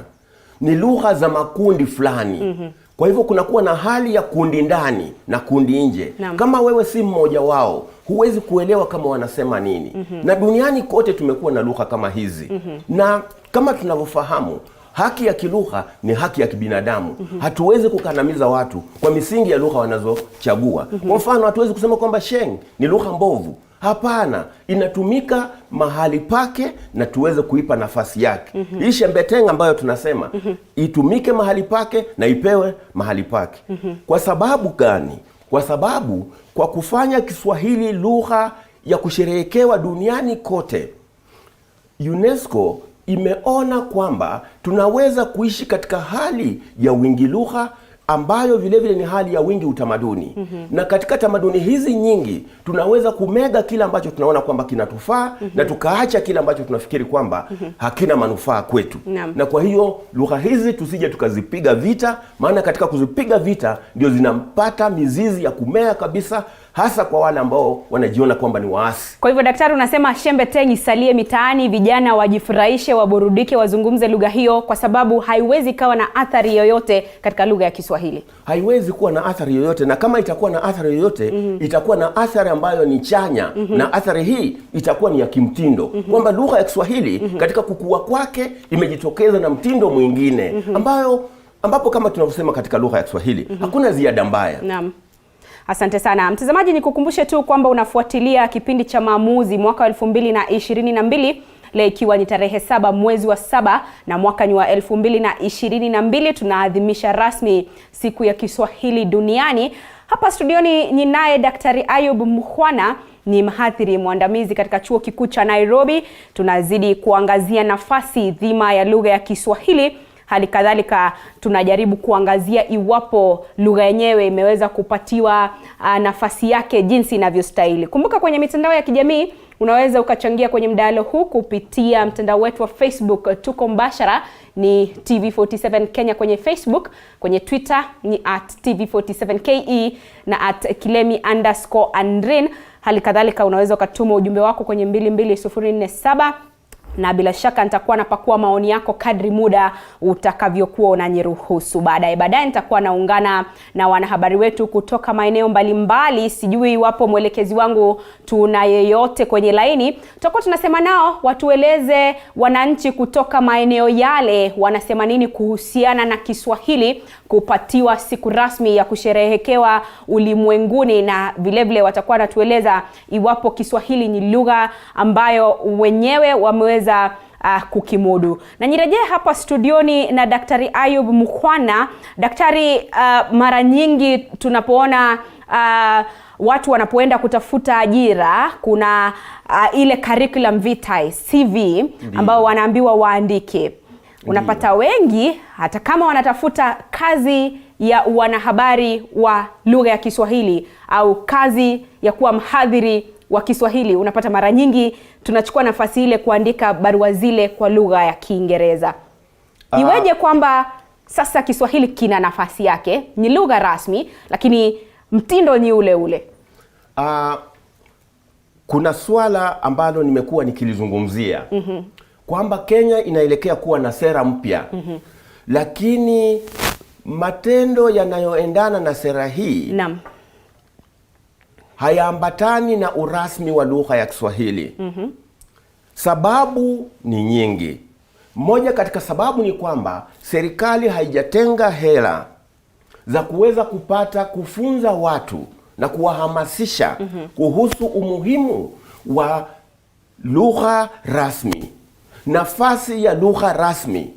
Kwa sababu lugha inapokuwa kwamba ni lugha rasmi ya kwanza, ina maana kwamba pale ambapo tulikuwa tumezoea kwamba tunatumia lugha ya Kiingereza, basi tukiwa na maandishi mengi katika lugha ya Kiingereza itabidi tufanye tafsiri.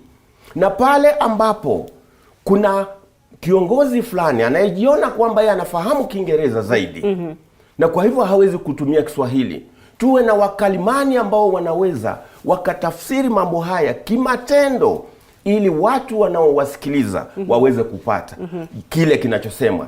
Nasema hivi kwa sababu kiulinganishi umma wa Kenya unaofahamu Kiswahili ni mkubwa zaidi kuliko ule unaofahamu Kiingereza.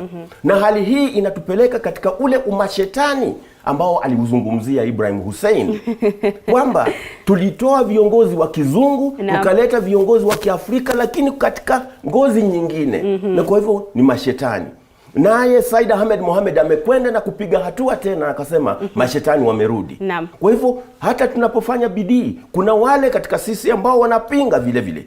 Na kwa hiyo watu wanaopinga kwamba unapoandika wasifu kazi wako ukitumia lugha ya Kiswahili, wanakuambia nenda kaandika katika lugha ya Kiingereza, ni watu ambao wana mielekeo hasi, watu wasiojua, ambao katika akili yangu ni wapumbavu, ambao wanafaa kufunzwa.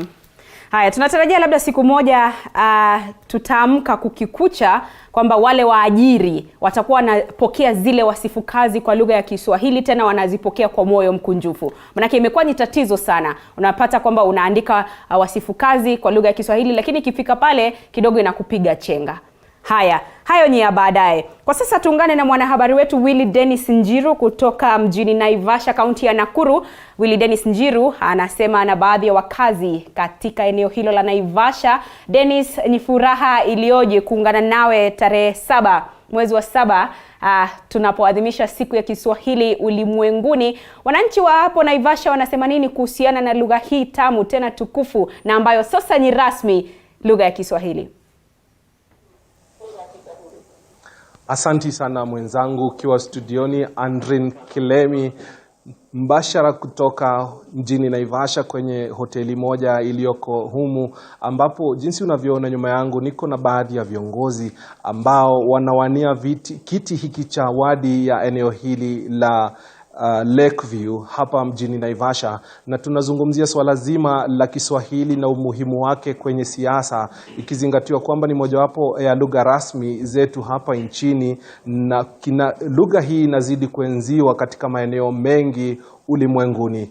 Pasi na kupoteza muda mwingi, kwa kifupi tu ningependa pia kuwajuza katika kikao hiki kilichoko nyuma yangu kuna mjadala mkali unaendelea hapa, na nyuma yangu isipokuwa mpiga picha hana wakati zaidi. Kuna mjadala ambao unaanza sasa hivi ambao utakuwa ukisheheni maswali kuhusiana na swala zima la ni yapi watakayokuwa akiwafanyia wakazi wa eneo hili. Basi bila kupoteza muda, wacha tuanze na ndugu hapa. Jitambulishe kwa jina lako na utueleze swala zima kuhusiana na lugha ya Kiswahili. Asante sana kwa mwaliko huu mzuri, narudisha shukrani sana. Kwa majina, mimi naitwa Engineer Dr. Moses Kuria. Mimi nawania kiti cha kata ndogo kama ule ambaye niko kwa mambo ya akademia. Wakati natembea kwa shule, especially languages, kuna shida ya languages na zaidi Kiswahili. Kwa sababu mimi nimesomesha mtoto hadi national school, mahali ambapo napata watoto wametoka katika sehemu mbalimbali, wale walinawiri katika mashule yao ya primary. Unakuta ndio kuna mtoto alitoka katika shule zile za kule mashinani, lakini mahali ya wafanyi vizuri sana ni kwa lugha na zaidi Kiswahili. Kwa hivyo hatutilii mkazo na kupata mazoezi. Unasema kikombe yangu badala ya kikombe changu. Hasua nitakani kwa kikombe changu. Ile Kiswahili naelewa kidogo labda ni kikombe changu Kikombe changu. Kikombe changu. Sio kikombe yangu. Hapana, kikombe changu. Acha tumsikie kwa mwingine hapa kwa sababu ya muda. Jitambulishe kwa majina na umuhimu wa lugha ya Kiswahili kwenye siasa. Asante sana. Kwa majina naitwa Alex Mbugwa, AM asubuhi na mapema. Mimi ndiye candidate wa UDA hapa Naivasha katika kata ndogo ya Lakeview Ward. Nikushukuru mpiga picha na yule ambaye anatupia hoji katika mjadala huu wa siku ya leo. Niseme ya kwamba lugha ya Kiswahili ni lugha muhimu sana. Hivi majuzi tumeona kwamba Rais Museveni wa pale Uganda amefanya Kiswahili kuwa a national language pale katika nchi ya Uganda, kwa vile mawasiliano ni jambo muhimu. Without communication, ama bila communication yote, ni ngumu wananchi kujiendeleza, na hivyo tuseme ya kwamba lugha hii ya Kiswahili tuitunze, ni lugha yetu, na Jumuiya ya Afrika Mashariki ambapo tunaongeza nchi mbalimbali. Naivasha ni eneo linalojulikana kwa Kiingereza cosmopolitan. Umuhimu wa lugha hii kwenye nyinyi wanasiasa mnapoendeleza kampeni zenu, kwa kifupi tu kwa sababu ya niseme ya kwamba mimi nimezaliwa hapa Naivasha na nikaanza masomo yangu hapa Lakeview Ward. Na hapa hivi Naivasha na katika Lakeview Ward tuna kabila zote ambazo zina exist katika nchi hii yetu ya Kenya. Unapata kwamba tunachanganya ndimi, yes, lakini tunasema kwamba Kiswahili ni lugha muhimu sana, kwa vile unapata yale makabila mengine yote yanahisi yakiwa nyumbani ikiwa unazungumza kwa lugha ya Kiswahili na pia Kiingereza pia. Kwa hivyo ni funga mlango huo ama funga hiyo mlango? Tunafunga mlango huo. Asante. Nieleze kwa majina. Asante. Tumalizie harakisha ili tukampishe pia mwanadada. Nami ninaitwa Julius Njoroge Wambui. Mimi ni mwani kiti cha kata dogo ya hapa Lakeview katika Naivasha. Na tunapozungumzia umuhimu wa lugha tunapofanya siasa ya Kiswahili, tunapofanya siasa, ni neno ama ni jambo ambalo ni muhimu zaidi, sababu unajipata wengi katika Kimombo wanachanganya sana, ananena katika wingi katika Kimombo, lakini wakati anaingia katika utafsiri wa Kiswahili linakuwa ni jambo nyeti sana, maana wengi Kiswahili inapotea. Na wakati unapoingia katika kijiji unakuta kuna wakongwe, na hawa lazima uwaongeleshe kwa lugha ile ya Kiswahili ili waweze kukupata na vizuri zaidi, na inakuwa ni changamoto, maana wengine unapitisha maneno mengi ya Kimombo ili hali unawawacha kama wamekwama.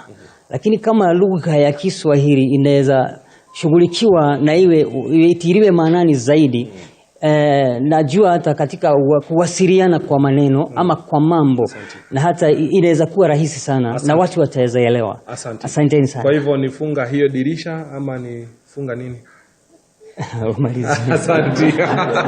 Asante. Wacha tumalizie na dada mwingine hapa. Jitambulishe kwa jina, umuhimu wa lugha ya Kiswahili tunapofanya siasa. Jina langu ni Anne Wanjiru Mchoke. Mtaniwia radhi kwa sababu nina homa kali, lakini hiyo itanizuia kueneza ama kusifu Kiswahili. Okay. Kwanza kwa kifupi tu, muda wangu unazidi. Okay, kwa kifupi, mimi nimekuwa mwalimu wa Kiswahili kwa muda mrefu, kwa hivyo ninakienzi Kiswahili.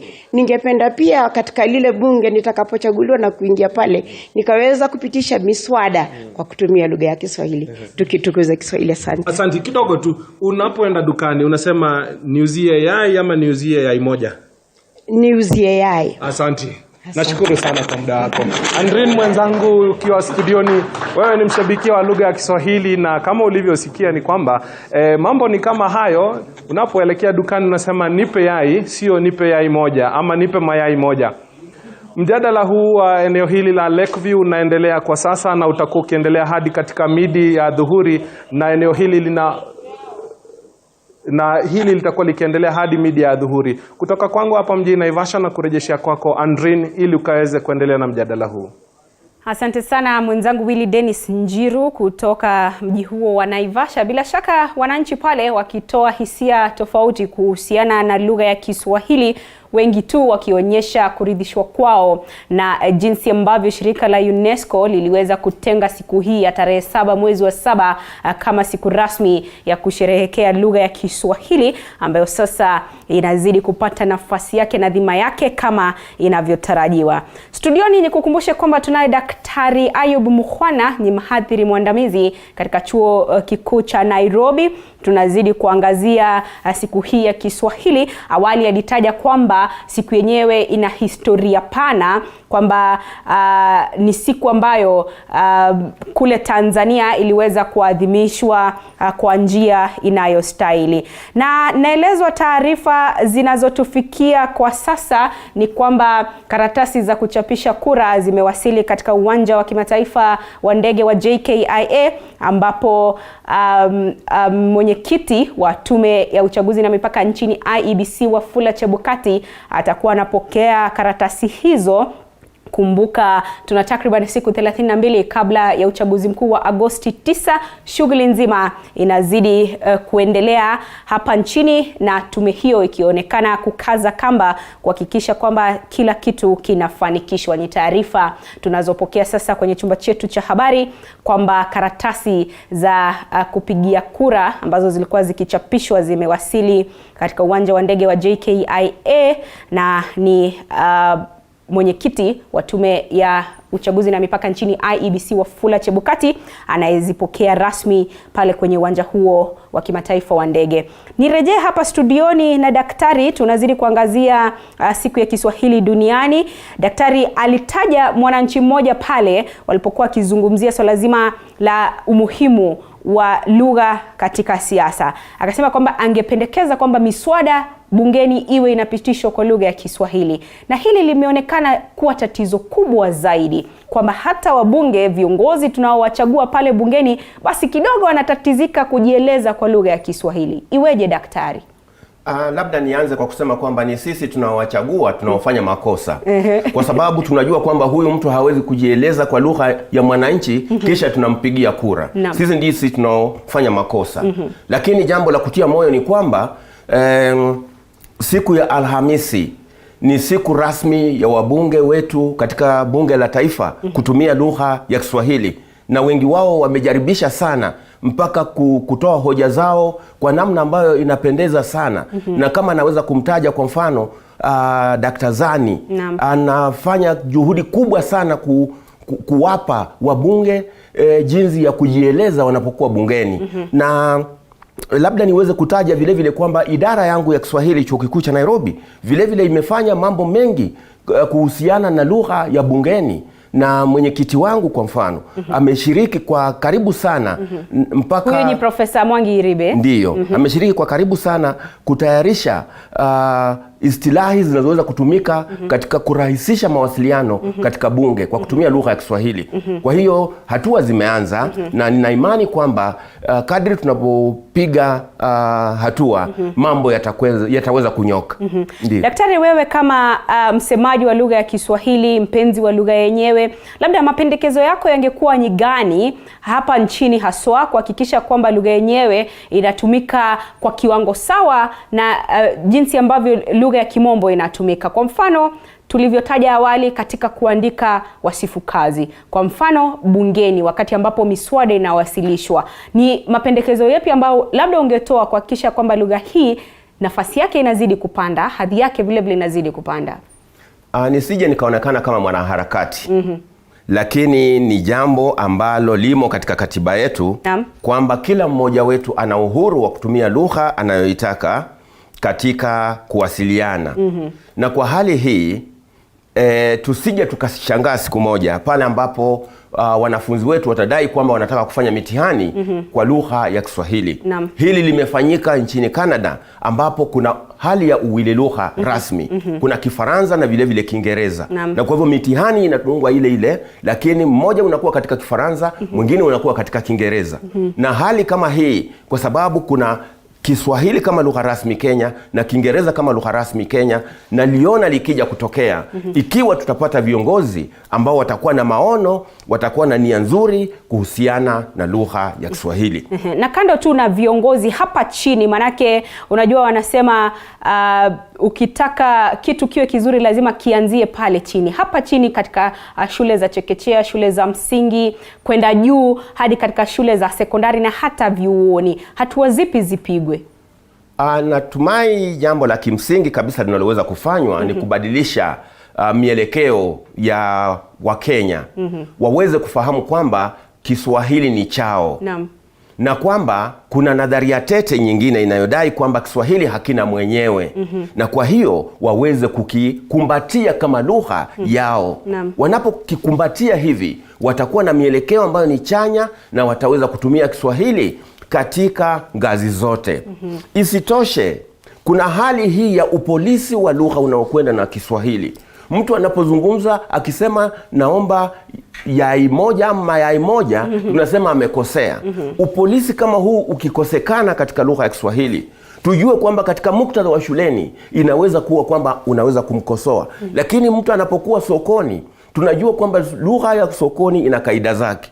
Tuweze kuwaachilia watu watumie lugha hii kwa namna ambavyo miktadha fulani inaruhusu, na wala sio kuwafunga kwamba waweze kutumia lugha ambayo imo vitabuni na ambayo imepitia katika majumba ya vitabu kusomwa na wataalamu na kuambiwa kwamba hii ndiyo lugha inayostahili. Tuweze kujua kwamba kuna sajili mbalimbali, kuna makundi mbalimbali yanayotumia lugha. Kwa mfano vijana watatumia lugha yao ya Kiswahili kwa namna ambayo itawatenga wao na sisi wazee. Na wasomi watatumia lugha yao ya Kiswahili kwa namna ambayo itatenga na sisi ambao hatukwenda skuli. Kwa hivyo tuweze kujua kwamba Kiswahili si kimoja. Na kwa hivyo kwa kuwa Kiswahili si kimoja, tuweze kuwapa watu moyo watumie Kiswahili jinsi wanavyotaka. Na kuna baadhi ya wananchi wanaosema kwamba Kiswahili chao cha kuandika ni kizuri, lakini kile cha kusema basi kidogo panakuwa na changamoto. Labda ni kipi ambacho kinaweza kikachangia hali kama hii, kwamba katika uandishi wa lugha ya Kimombo uko sawa, katika usemi wake uko sawa, lakini ikija katika upande wa Kiswahili, katika uandishi uko sawa, lakini usemi kidogo panakuwa na changamoto? Natumai ni kujitia hamnazo kwamba mtu anafahamu Kiingereza. Kwa sababu wanapozungumza Kiingereza utapata kwamba kina makosa mengi kabisa. Lakini wanasema kwamba I would rather English.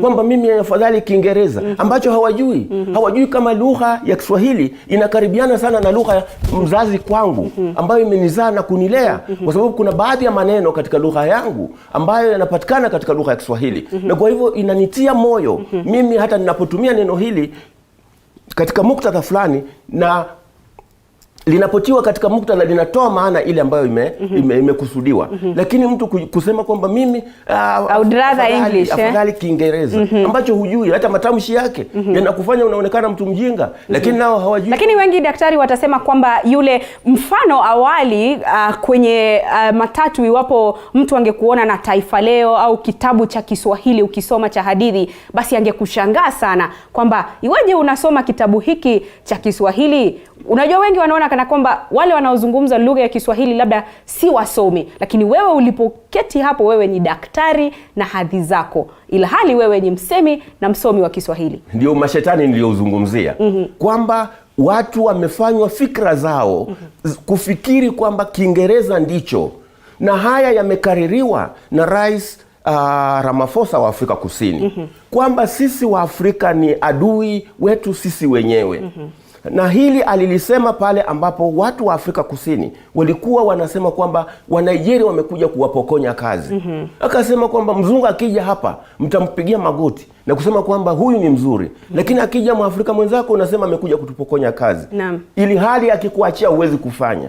Kwa hiyo tuweze kukubali kwamba kuna hali ya wingi lugha na ambayo vile vile inaendana na hali ya wingi utamaduni. Tuweze kukubali kwamba huu umashetani tunaoukimbilia haufai katika ulimwengu wa sasa. UNESCO si wapumbavu wakafanya Kiswahili kuwa ni lugha ambayo inaweza kusherehekewa duniani kote. Hali hii inatokana na ukweli kwamba lugha hii inazungumzwa na watu zaidi ya milioni 200. Kwamba ni moja katika lugha kuu 10 ulimwenguni. Mbona tusije tukajivunia lugha hii? Kama ambavyo nilitaja hapo awali, lugha hii inatajwa kwamba haina wenyewe. Ni lugha ambayo kila mtu anaweza kuikumbatia. Vile vile ni lugha ya Kibantu. Na wengi wetu hapa Kenya ni Wabantu. Hata ukakosa kuwa Mbantu, kuna maneno ya lugha zingine ambayo yameingizwa katika lugha ya Kiswahili. Kwa mfano ukiona neno shangingi ni neno la Kimasai ambalo limeingizwa katika lugha ya Kiswahili. Na kwa hivyo hali kama hii inaleta Kiswahili karibu nasi kuliko ambavyo neno la Kibaluya litaingia kwa mfano katika Kiingereza. Hali ambayo haiwezekani. Napenda hilo sana kwamba lugha zetu za Kibantu zinaleta lugha ya Kiswahili karibu nasi zaidi. Daktari, tuangazie swala moja hapa tunapozidi tu kusifia lugha hii ya Kiswahili na hali kadhalika kusherehekea siku yenyewe ambayo ni tarehe 7 mwezi wa 7. Kuna au maneno ambayo utayasikia sana kwamba ajali ilifanyika na ikapelekea vifo vya watu. Itakuwa ni kupelekea au ni kusababisha? Hapa ndipo tunapopata viswahili vya maeneo fulani fulani. Jinsi ambavyo kuna Viingereza vya maeneo fulani fulani. Kwa mfano kuna Kiingereza cha Marekani na kuna Kiingereza cha Uingereza. Vile vile kupelekea ni neno ambalo limeshika mizizi Tanzania. Na kusababisha ni neno ambalo limeshika mizizi nchini Kenya. Na ni kawaida ya lugha. Ni kawaida ya lugha kwa sababu ukienda Tanzania kwa mfano utapata wanazungumza juu ya tapeli. Kwa maana ya mrongo ambaye anaweza kukuvua kiatu, kukuvua soksi akaacha kiatu. Lakini Kenya utapata watu wanazungumza juu ya chambenga. Kwa maana ile ile moja. Kwa hivyo hivi ni viswahili vinavyoendana na maeneo. Na kama ambavyo nimetaja, Kiingereza vile vile kivivyo. Maana katika lugha ya Kiingereza utapata mtu anasema my car has run out of gas. Ili hali Kiingereza cha Uingereza ni fuel. Kwa hivyo kwa kifupi daktari unasema kwamba yote ajali ilipelekea na ajali ilisababisha yote mamoja. Yote ni mamoja. Kama ilivyo daladala na matatu. Daladala Tanzania, matatu Kenya. Haya, nakumbuka wakati ambapo mkurupuko wa virusi vya corona ulipofika hapa nchini, palikuwepo kidogo na mjadala ambao hadi kufikia sasa sijui wapo umetamatika kuhusiana na neno virusi vya corona. Wakasema kwamba hapawezi pakawa na kirusi cha corona. Kwa nini? Kuna vitu vinavyojitokeza katika hali ya wingi tu katika lugha ya Kiswahili. Na hali hiyo ndio inayofanya tuweze kuwa na virusi vya corona. Maana kikiwa kimoja pasi na kutegemea kingine kitajifia. Kwa hivyo mimi naona kwamba kutumia virusi vya corona ni sawa. Na hali hiyo ndio iliyopelekea kukabuniwa neno uviko. Ugonjwa wa virusi vya corona 19. Naam. Naam. Kwa hivyo ni kuweka katika hali ya wingi tu kwamba ni kama nitoe mfano gani kutokana na lugha ya Kiswahili. Kuna vitu ambavyo huwezi kuviweka katika hali ya umoja, lakini vinapatikana katika hali ya wingi tu. Naam. Naam. Na swala zima la barakoa, manake awali palikuwa na kitamvua. Kwa nini neno hilo likazua mjadala hivi? Kwa sababu barakoa katika uasilia wake lilikuwa na maana yake.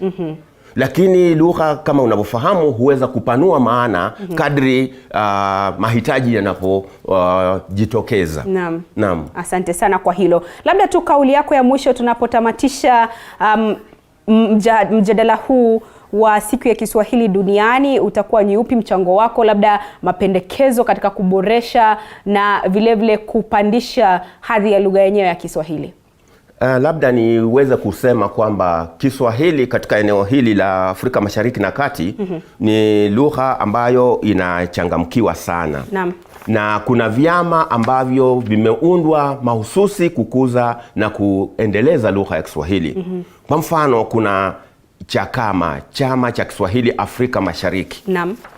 Ikiwa itawezekana, badala ya kila nchi kusherehekea Kiswahili kivyake kama ambavyo imetokea mwaka huu, tuwe na hali ya kuzunguka katika mataifa yote 7 ya Afrika Mashariki na Kati, na ambayo ni mataifa mwanachama wa Jumuiya ya Afrika Mashariki. Naam. Ili zamu ya Kenya ikifika, Wakenya wanajiandaa, wanajua tutapata wageni na tutakuwa tunazungumzia swala hili na wala sio jingine. Naam. Na kualika wageni kutoka pande zote za dunia, hususan Jumuiya ya Afrika Mashariki. Naam. Labda huo utakuwa ni mchango ambao unaweza kuimarisha zaidi Kiswahili katika eneo hili. Naam. Naam. Asante sana. Kwa hivyo kutoka hapa unaelekea moja kwa moja kwenye sherehe za siku ya kuadhimisha siku ya Kiswahili ulimwenguni, au hali itakuwa vipi? Ndiyo, zinaendelea kwenye makavazi ya kitaifa.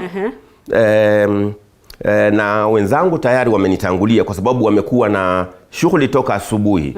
Lakini kwa sababu ya kuwajibika na kuja kupigia debe lugha ya Kiswahili, imenibidi nije hapa studio ili nizungumzie ulimwengu uweze kujua kwamba Kiswahili kinaadhimishwa siku ya leo, na kwa hiyo wakipata nafasi wanaweza kutumia lugha ya Kiswahili katika mawasiliano yao yote kwa siku ya leo. Naam. Na hiyo itakuwa ni hatua mojawapo ya kupigisha ile hatua. Asante sana Daktari Mukwana Ayub, ni mhadhiri kutoka chuo kikuu cha Nairobi, na vile vile ni mpenzi na msemaji msomi wa lugha ya Kiswahili. Na kwa sasa tunaungana na John Java Kiania kutoka kaunti ya Meru. John Javia, habari za asubuhi. Wananchi wa Meru wanasemaje siku hii ya tarehe 7 mwezi wa 7?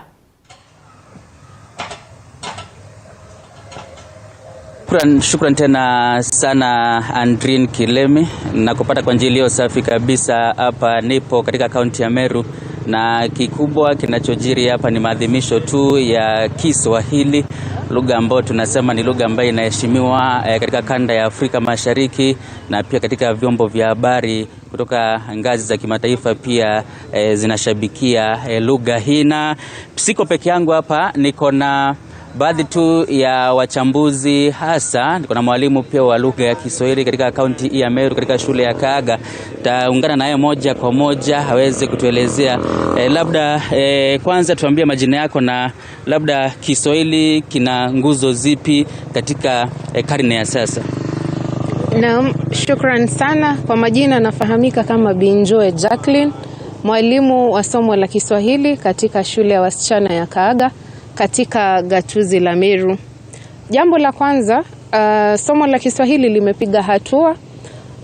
Leo ni siku muhimu kwetu kama walimu wa Kiswahili na pia kama waraibu wa lugha ya Kiswahili, kwa sababu tunasherekea, ni wakati wa kwanza ambapo lugha ya Kiswahili inasherekewa. Ni siku ya kuadhimisha lugha ya Kiswahili nchini, na hiyo ni hatua mojawapo kubwa sana katika nchi yetu. Vile vile Katiba ya nchi yetu katika kifungu cha 7 lugha ya Kiswahili ina nafasi kama lugha ya taifa na pia kama lugha rasmi. Kwa hivyo naweza sema kwa maoni yangu kuwa Kiswahili kimepiga hatua katika nchi ya Kenya. Vile vile saizi kuna waandishi wengi wa lugha ya Kiswahili, wazungumzaji wengi wa lugha ya Kiswahili, na naona ni hatua kubwa sana. Labda kama wewe ni mwalimu, nafahamu unatangamana na wanafunzi wengi. Ni jambo lipi labda umeliona kwa wanafunzi ambalo labda limeathiri lugha ya Kiswahili kutoka kwa jamii? Asanti. Jambo la kwanza, wanafunzi wengi wanaogopa kutumia lugha ya Kiswahili. Wengi hawaionei thamani, wanaona kama ni lugha duni, lakini siwezi walaumu wale wanafunzi sana, kwa sababu humu nje tunaona lugha ya Kiswahili inachukuliwa kama lugha duni ya watu ambao hawajasoma. Kwa hivyo inakuwa changamoto hasa katika uandishi wa insha, lakini wanafunzi wa kidato cha kwanza wafikapo shuleni, wakati mwingi huwa tuna hamasisho la lugha ya Kiswahili na tunawaeleza kuwa Kiswahili ni lugha ambayo ni muhimu, na pia inachangia katika kozi ambazo wanafunzi watataka kufanya hapo baadaye. Kwa hivyo hiyo ni changamoto moja. Pili, wanafunzi wengi wanaogopa kutumia lugha ya Kiswahili. Kwanza wanaogopa, wanachukulia kuwa Kiswahili ni msamiati unahitajika ili isemekane unatumia lugha ya Kiswahili, ila sivyo. Tunawaeleza kuwa lugha ya Kiswahili ni chombo cha mawasiliano, kwa hivyo si msamiati, si makombora ya msamiati haswa, ila ni kutumia lugha kwa ufasaha ili ueleweke na ili uwasiliane. Asante. Naam, shukrani tena sana kwa kuzungumza na TV47. Labda Andrin, nitazungumza pia na mmoja hapa ambaye atatuelezea ni nani. Labda tuambie majina yako na katika zile shughuli ambazo unazozifanya unakitumia Kiswahili kwani? Naam, kwa majina ni Austin Muremi pale, ambaye ni mtangazaji, mwanahabari. Naam, katika shughuli zako za utangazaji unatumia lugha ya Kiswahili. Labda kuna hadhiri ambazo labda umezisikia kutoka kwa labda wale ambao wanakufuatilia, kuna wengine wanapiga simu, labda kuna hadhiri unazozisikia labda lugha ya mama na waadhiri? Naam, zipo nyingi tena sana, kwa ukiweza kuangalia baadhi ambao tunaweza kuzungumza nao, wasikilizaji pale wakati mwingi tena sana wanaogopa kuweza kutumia Kiswahili pale. Kisa na maana kwa kuwa wana ile wameweza kuadhiliwa na ile lugha ya mama pale. Kwa hivyo unapata wasikilizaji ama tunaozungumza nao wakati mwingi tena sana wanaogopa kwa kuwa wanaona Kiswahili huenda hasa zile R na L vitu kama vile, wanaogopa tena sana kwa kuwa wana zile adhari. Labda tukizungumzia kwa sababu ni mwanahabari wa spoti, kuna swala la wanahabari wa kispoti, labda kuna hatua wamepiga labda kufanikisha swala hili la Kiswahili? Kwanza kongole kwao sana kwa kukiweza kuangalia nchi za ughaibuni kule, tukiweza kutizama mipira pala michezo wanaweza kutangaza kwa lugha zao, lakini hapa nchini wameweza kupiga hatua na kuweza kutangaza kwa Kiswahili, na kila kuchao wanazidi kuweza kutufunza, hasa kwa wale mashabiki pia wanazidi kuweza kuwafunza, kuweza kuonyesha kuwa Kiswahili pia ni lugha ya hapa nchini na ni lugha rahisi tena sana kama lugha zile nyingine ambazo watangazaji wa mipira ama michezo nyingine ughaibuni wanaweza kuitumia pale. Naam, shukrani tena sana kwa kuzungumza na TV47. Kikubwa ni kwamba lugha hii inazidi kudhaminiwa. Ikumbukwe inafuatiliwa ama inazungumzwa na zaidi ya watu milioni 200 katika ulimwengu huu, na bado tunazidi kuizungumza katika shughuli zetu za hapa na pale. Nitarejesha kwako Andrin uweze kuendelea na taarifa zaidi hapo studio. Asante sana Java kutoka kaunti hiyo ya Meru. Bila shaka inaonekana Kiswahili kinakubalika kote kote, na amezungumza huyo binti wa kwanza kabisa, akasema kwamba kuzungumza lugha ya Kiswahili si makombora tu ya msamiati, bali ni kuzungumza lugha inayoeleweka. Kwa sasa tutavuka katika mji mwingine, naye pia tuweze kupata kusikia wananchi wanasemaje siku hii ya Kiswahili duniani.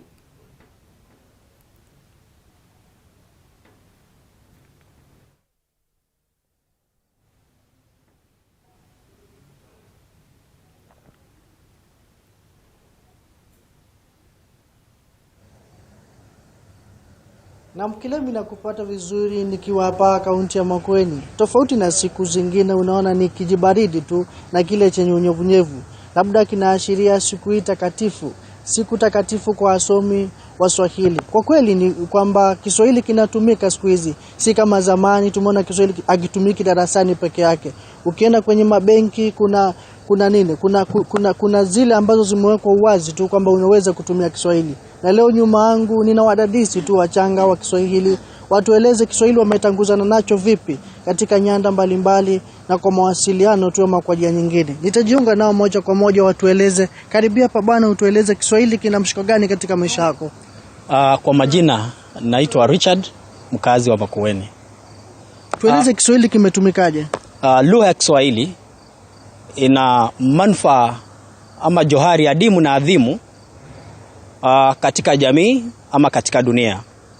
Kwanza, Kiswahili hutumika kuendeleza uchumi. Ukitazama kwa kina katika biashara mbalimbali katika ulimwengu upata uendelezo kwa lugha ya Kiswahili. Kwa hivyo wana biashara ajimaina katika janibu mbalimbali hutumia Kiswahili katika mawasiliano ili kuuza bidhaa zao. Ni kipi ambacho unasema hatua imechukuliwa kuhakikisha Kiswahili kinapata mabawa ama imekwaje? Kwanza, Kiswahili huwa ni lugha ya lazima. Ni somo la lazima katika shule za msingi na shule za sekondari. Pia wananchi mbalimbali usukumwa kutumia Kiswahili katika ofisi wanapotangamana katika maeneo mbalimbali. Kwa siku nyingi umekuwa mwalimu. Tueleze mbona Kiswahili kinatumika siku ya Ijumaa peke yake? Na ni upi mshiko unafaa kuwekwa kuhakikisha Kiswahili kinasonga? Kwanza, Kiswahili udunishwa kulingana na hawali, ambapo ukitumia Kiswahili katika sehemu mbalimbali unaonekana hujasoma, pengine umetoka kwenye maeneo ambayo ni hafifu. Lakini kwa sasa utapata kwamba Kiswahili kina msukumo, kinashabikiwa katika maeneo mbalimbali na pia kinazidi kukita mizizi. Wewe kama chipukizi tu, tueleze Kiswahili unakiona wapi kwa siku za usoni kama miaka miwili ambayo inakuja? Miaka ijayo utapata Kiswahili kinatumika ulimwengu wote. Kwa sasa unapata katika nchi mbalimbali kama vile Marekani, utapata wameanza kutumia Kiswahili katika biashara zao na pia shule wanaendelea kufunzwa. Labda nikijiunga tu na wengine, tueleze Kiswahili umekionaje na ni mikakati ipi ambayo imeweka kuhakikisha Kiswahili kinaimarika? Tuangalie huku. Kwa majina naitwa Mwinda Andrew Mutuku, mkazi wa Makueni.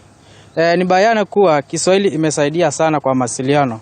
Makabila tofauti zimekuwa zikiwasiliana, na bali na mawasiliano pia Kiswahili imeweza kutumika katika taaluma mbalimbali. Unapata imekuwa wanapata malipo kama waandishi tofauti kama Ken Walibora, Wala bin Wala, wamekuwa wakiweza kupata malipo kupitia Kiswahili. Kwa hivyo ni bayana kwamba Kiswahili kinalipa. Karibia hapa utueleze Kiswahili umekionaje na makuzi yake? Asante sana. Kwa majina naitwa Felicity Moeni, mkazi wa kaunti ya Makueni. Ni kweli kwamba Kiswahili kimekuwa na umuhimu sana katika nchi yetu, na kwanza Kiswahili kimekuwa muhimu katika wanafunzi kwa maana wameweza kupata ule maarifa wa kuweza kujielekeza wao wenyewe na kujieleza na kubuni waziwazi na kimantiki. Pia Kiswahili kimeweza kutumiwa katika mbunge na wanasiasa wengi wanapoleta mijadala yao pia, na pia katika wanapohutubia wananchi wetu. Ukiangalia hasa wakati wa siasa, wanasiasa wengi hawajapenda sana kutumia ile lugha ya Kiingereza, ila wamependa sana kutumia ile lugha ya Kiswahili ndiposa waweze kufikia kila mmoja, na ndiposa hasa naimiza sana walimu wetu na nchi yetu pia waendelee kukikuza Kiswahili na kufunza katika shule zetu, ndiposa tuache kudunisha hii lugha ya Kiswahili kama ilivyokuwa awali.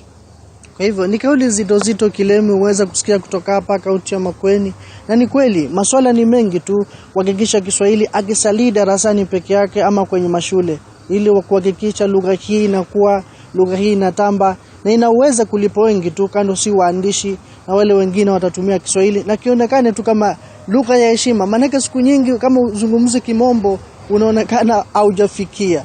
Kwa hivyo nitafungia hapo kutoka kaunti ya Makueni. Mimi ni Philip Ngumu. Asante sana Philip Ngumu, moja kwa moja kutoka kaunti ya Makueni, bila shaka akizungumza na wakazi eneo hilo. Kumbuka ni lugha ambayo inazungumzwa na watu zaidi ya milioni 200 na ni lugha moja tu kati ya lugha 10 kuu ambazo zimeweza kuidhinishwa kuwa rasmi. Na mtazamaji, tunaye Daktari Ayub Mkhwana hapa studioni, ni mhadhiri kutoka chuo kikuu cha Nairobi. Daktari, tumewasikia wananchi wakitoa maoni tofauti kuhusiana na lugha yenyewe, na nimesikia wanapojitambulisha, manake wanasema asiyekujua kudhamini. Wengi walisema kwamba majina yangu ni sahihi au si sahihi? Manake tunapigana jeki tu kuhakikisha kwamba tunaboresha Kiswahili. Si sahihi, lakini kutegemea muktadha wanamojikuta. Naam. Tunaweza kusema kwamba wamewasiliana, wametuambia kile ambacho walitaka kusema. Na hali kama hii ndiyo ambayo tunasema kwamba iwepo ili watu waweze kutumia lugha ya Kiswahili basi na kufikiria kwamba watakosolewa. Naam. Kwa sababu lugha unapoizungumza inaonyesha kama wewe unatoka sehemu gani. Kwa mfano kama ni taifa la Kenya, mtu atajua kama unatokea sehemu gani hata katika kusema Kiingereza chako, hata katika kusema Kiswahili chako. Na kwa hivyo watu hawafai kuona kwamba watakosolewa kwa sababu kila mtu ana upekee wake wa kusema lugha na kila eneo lina upekee wake wa kusema lugha ya Kiswahili. Naam. Katika kile kinachojulikana kama lafudhi. Lafudhi. Yani kile kinachotambulisha kama mtu ni wangazi gani kijamii au anatoka sehemu gani ya nchi. Naam. Asante sana. Naona jumbe zinazidi kuingia hapa kwenye mtandao, na namuona mmoja wa wanafunzi wako anasema ni Jasper Ondimu, anasema huyo ni mwalimu wangu, msalimu sana. Pokea salamu. Napokea salamu, lakini anachangia nini kuhusu Kiswahili? Nadhani yuko kwenye runinga nyingine vile amejitolea mhanga kuweza kuhakikisha kwamba Kiswahili kinazidi kuzungumzwa na kupatiwa nafasi yake jinsi inavyostahili. Nashukuru sana. Kwa hivyo pokea salamu kutoka kwa mmoja wa wanafunzi wako. Asante sana daktari kwa kutenga muda wako. Kidogo tumechelewa kuanza mazungumzo, lakini ndio hali tu. Manake unajua kuna masuala ya kitaifa ambayo lazima sisi kama wanahabari tuyapatie kipaumbele. Karatasi za kupigia kura zinapowasili nchini, basi sote tunachomoka kwenda kule kwenye uwanja wa kimataifa wa JKIA kuhakikisha kwamba tunazipokea na vile vile tunawajuza watazamaji. Zinakuwa ni habari za hivi punde. Naam. Asante sana Daktari Ayub Mkhwana, mhadhiri mwandamizi kutoka chuo cha kikuu cha Nairobi. Mtazamaji, tumekuwa tukiangazia siku ya Kiswahili duniani, tukiangazia dhima ya lugha yenyewe na vile vile nafasi yake. Kwenye awamu yetu ya pili ya maamuzi mwaka wa 2022, bila shaka nitakuwa nageuza darubini kidogo, ambapo tutakuwa tunazamia masuala ya kisiasa, na studioni nitakuwa na mwenyekiti wa Free Kenya Movement, si mwingine bali ni Bob Njage. Vile vile nitakuwa na aliyekuwa mgombea wa urais ambaye ni Ambassador Esther Waringa, na pia tutakuwa na wakili Paul Masharia hapa studioni kuangazia kisunzi cha wagombea huru. Kumbuka kuna uamuzi ambao ulitolewa na jaji Anthony Mrima kuhusiana na wagombea huru na jinsi ambavyo tume ya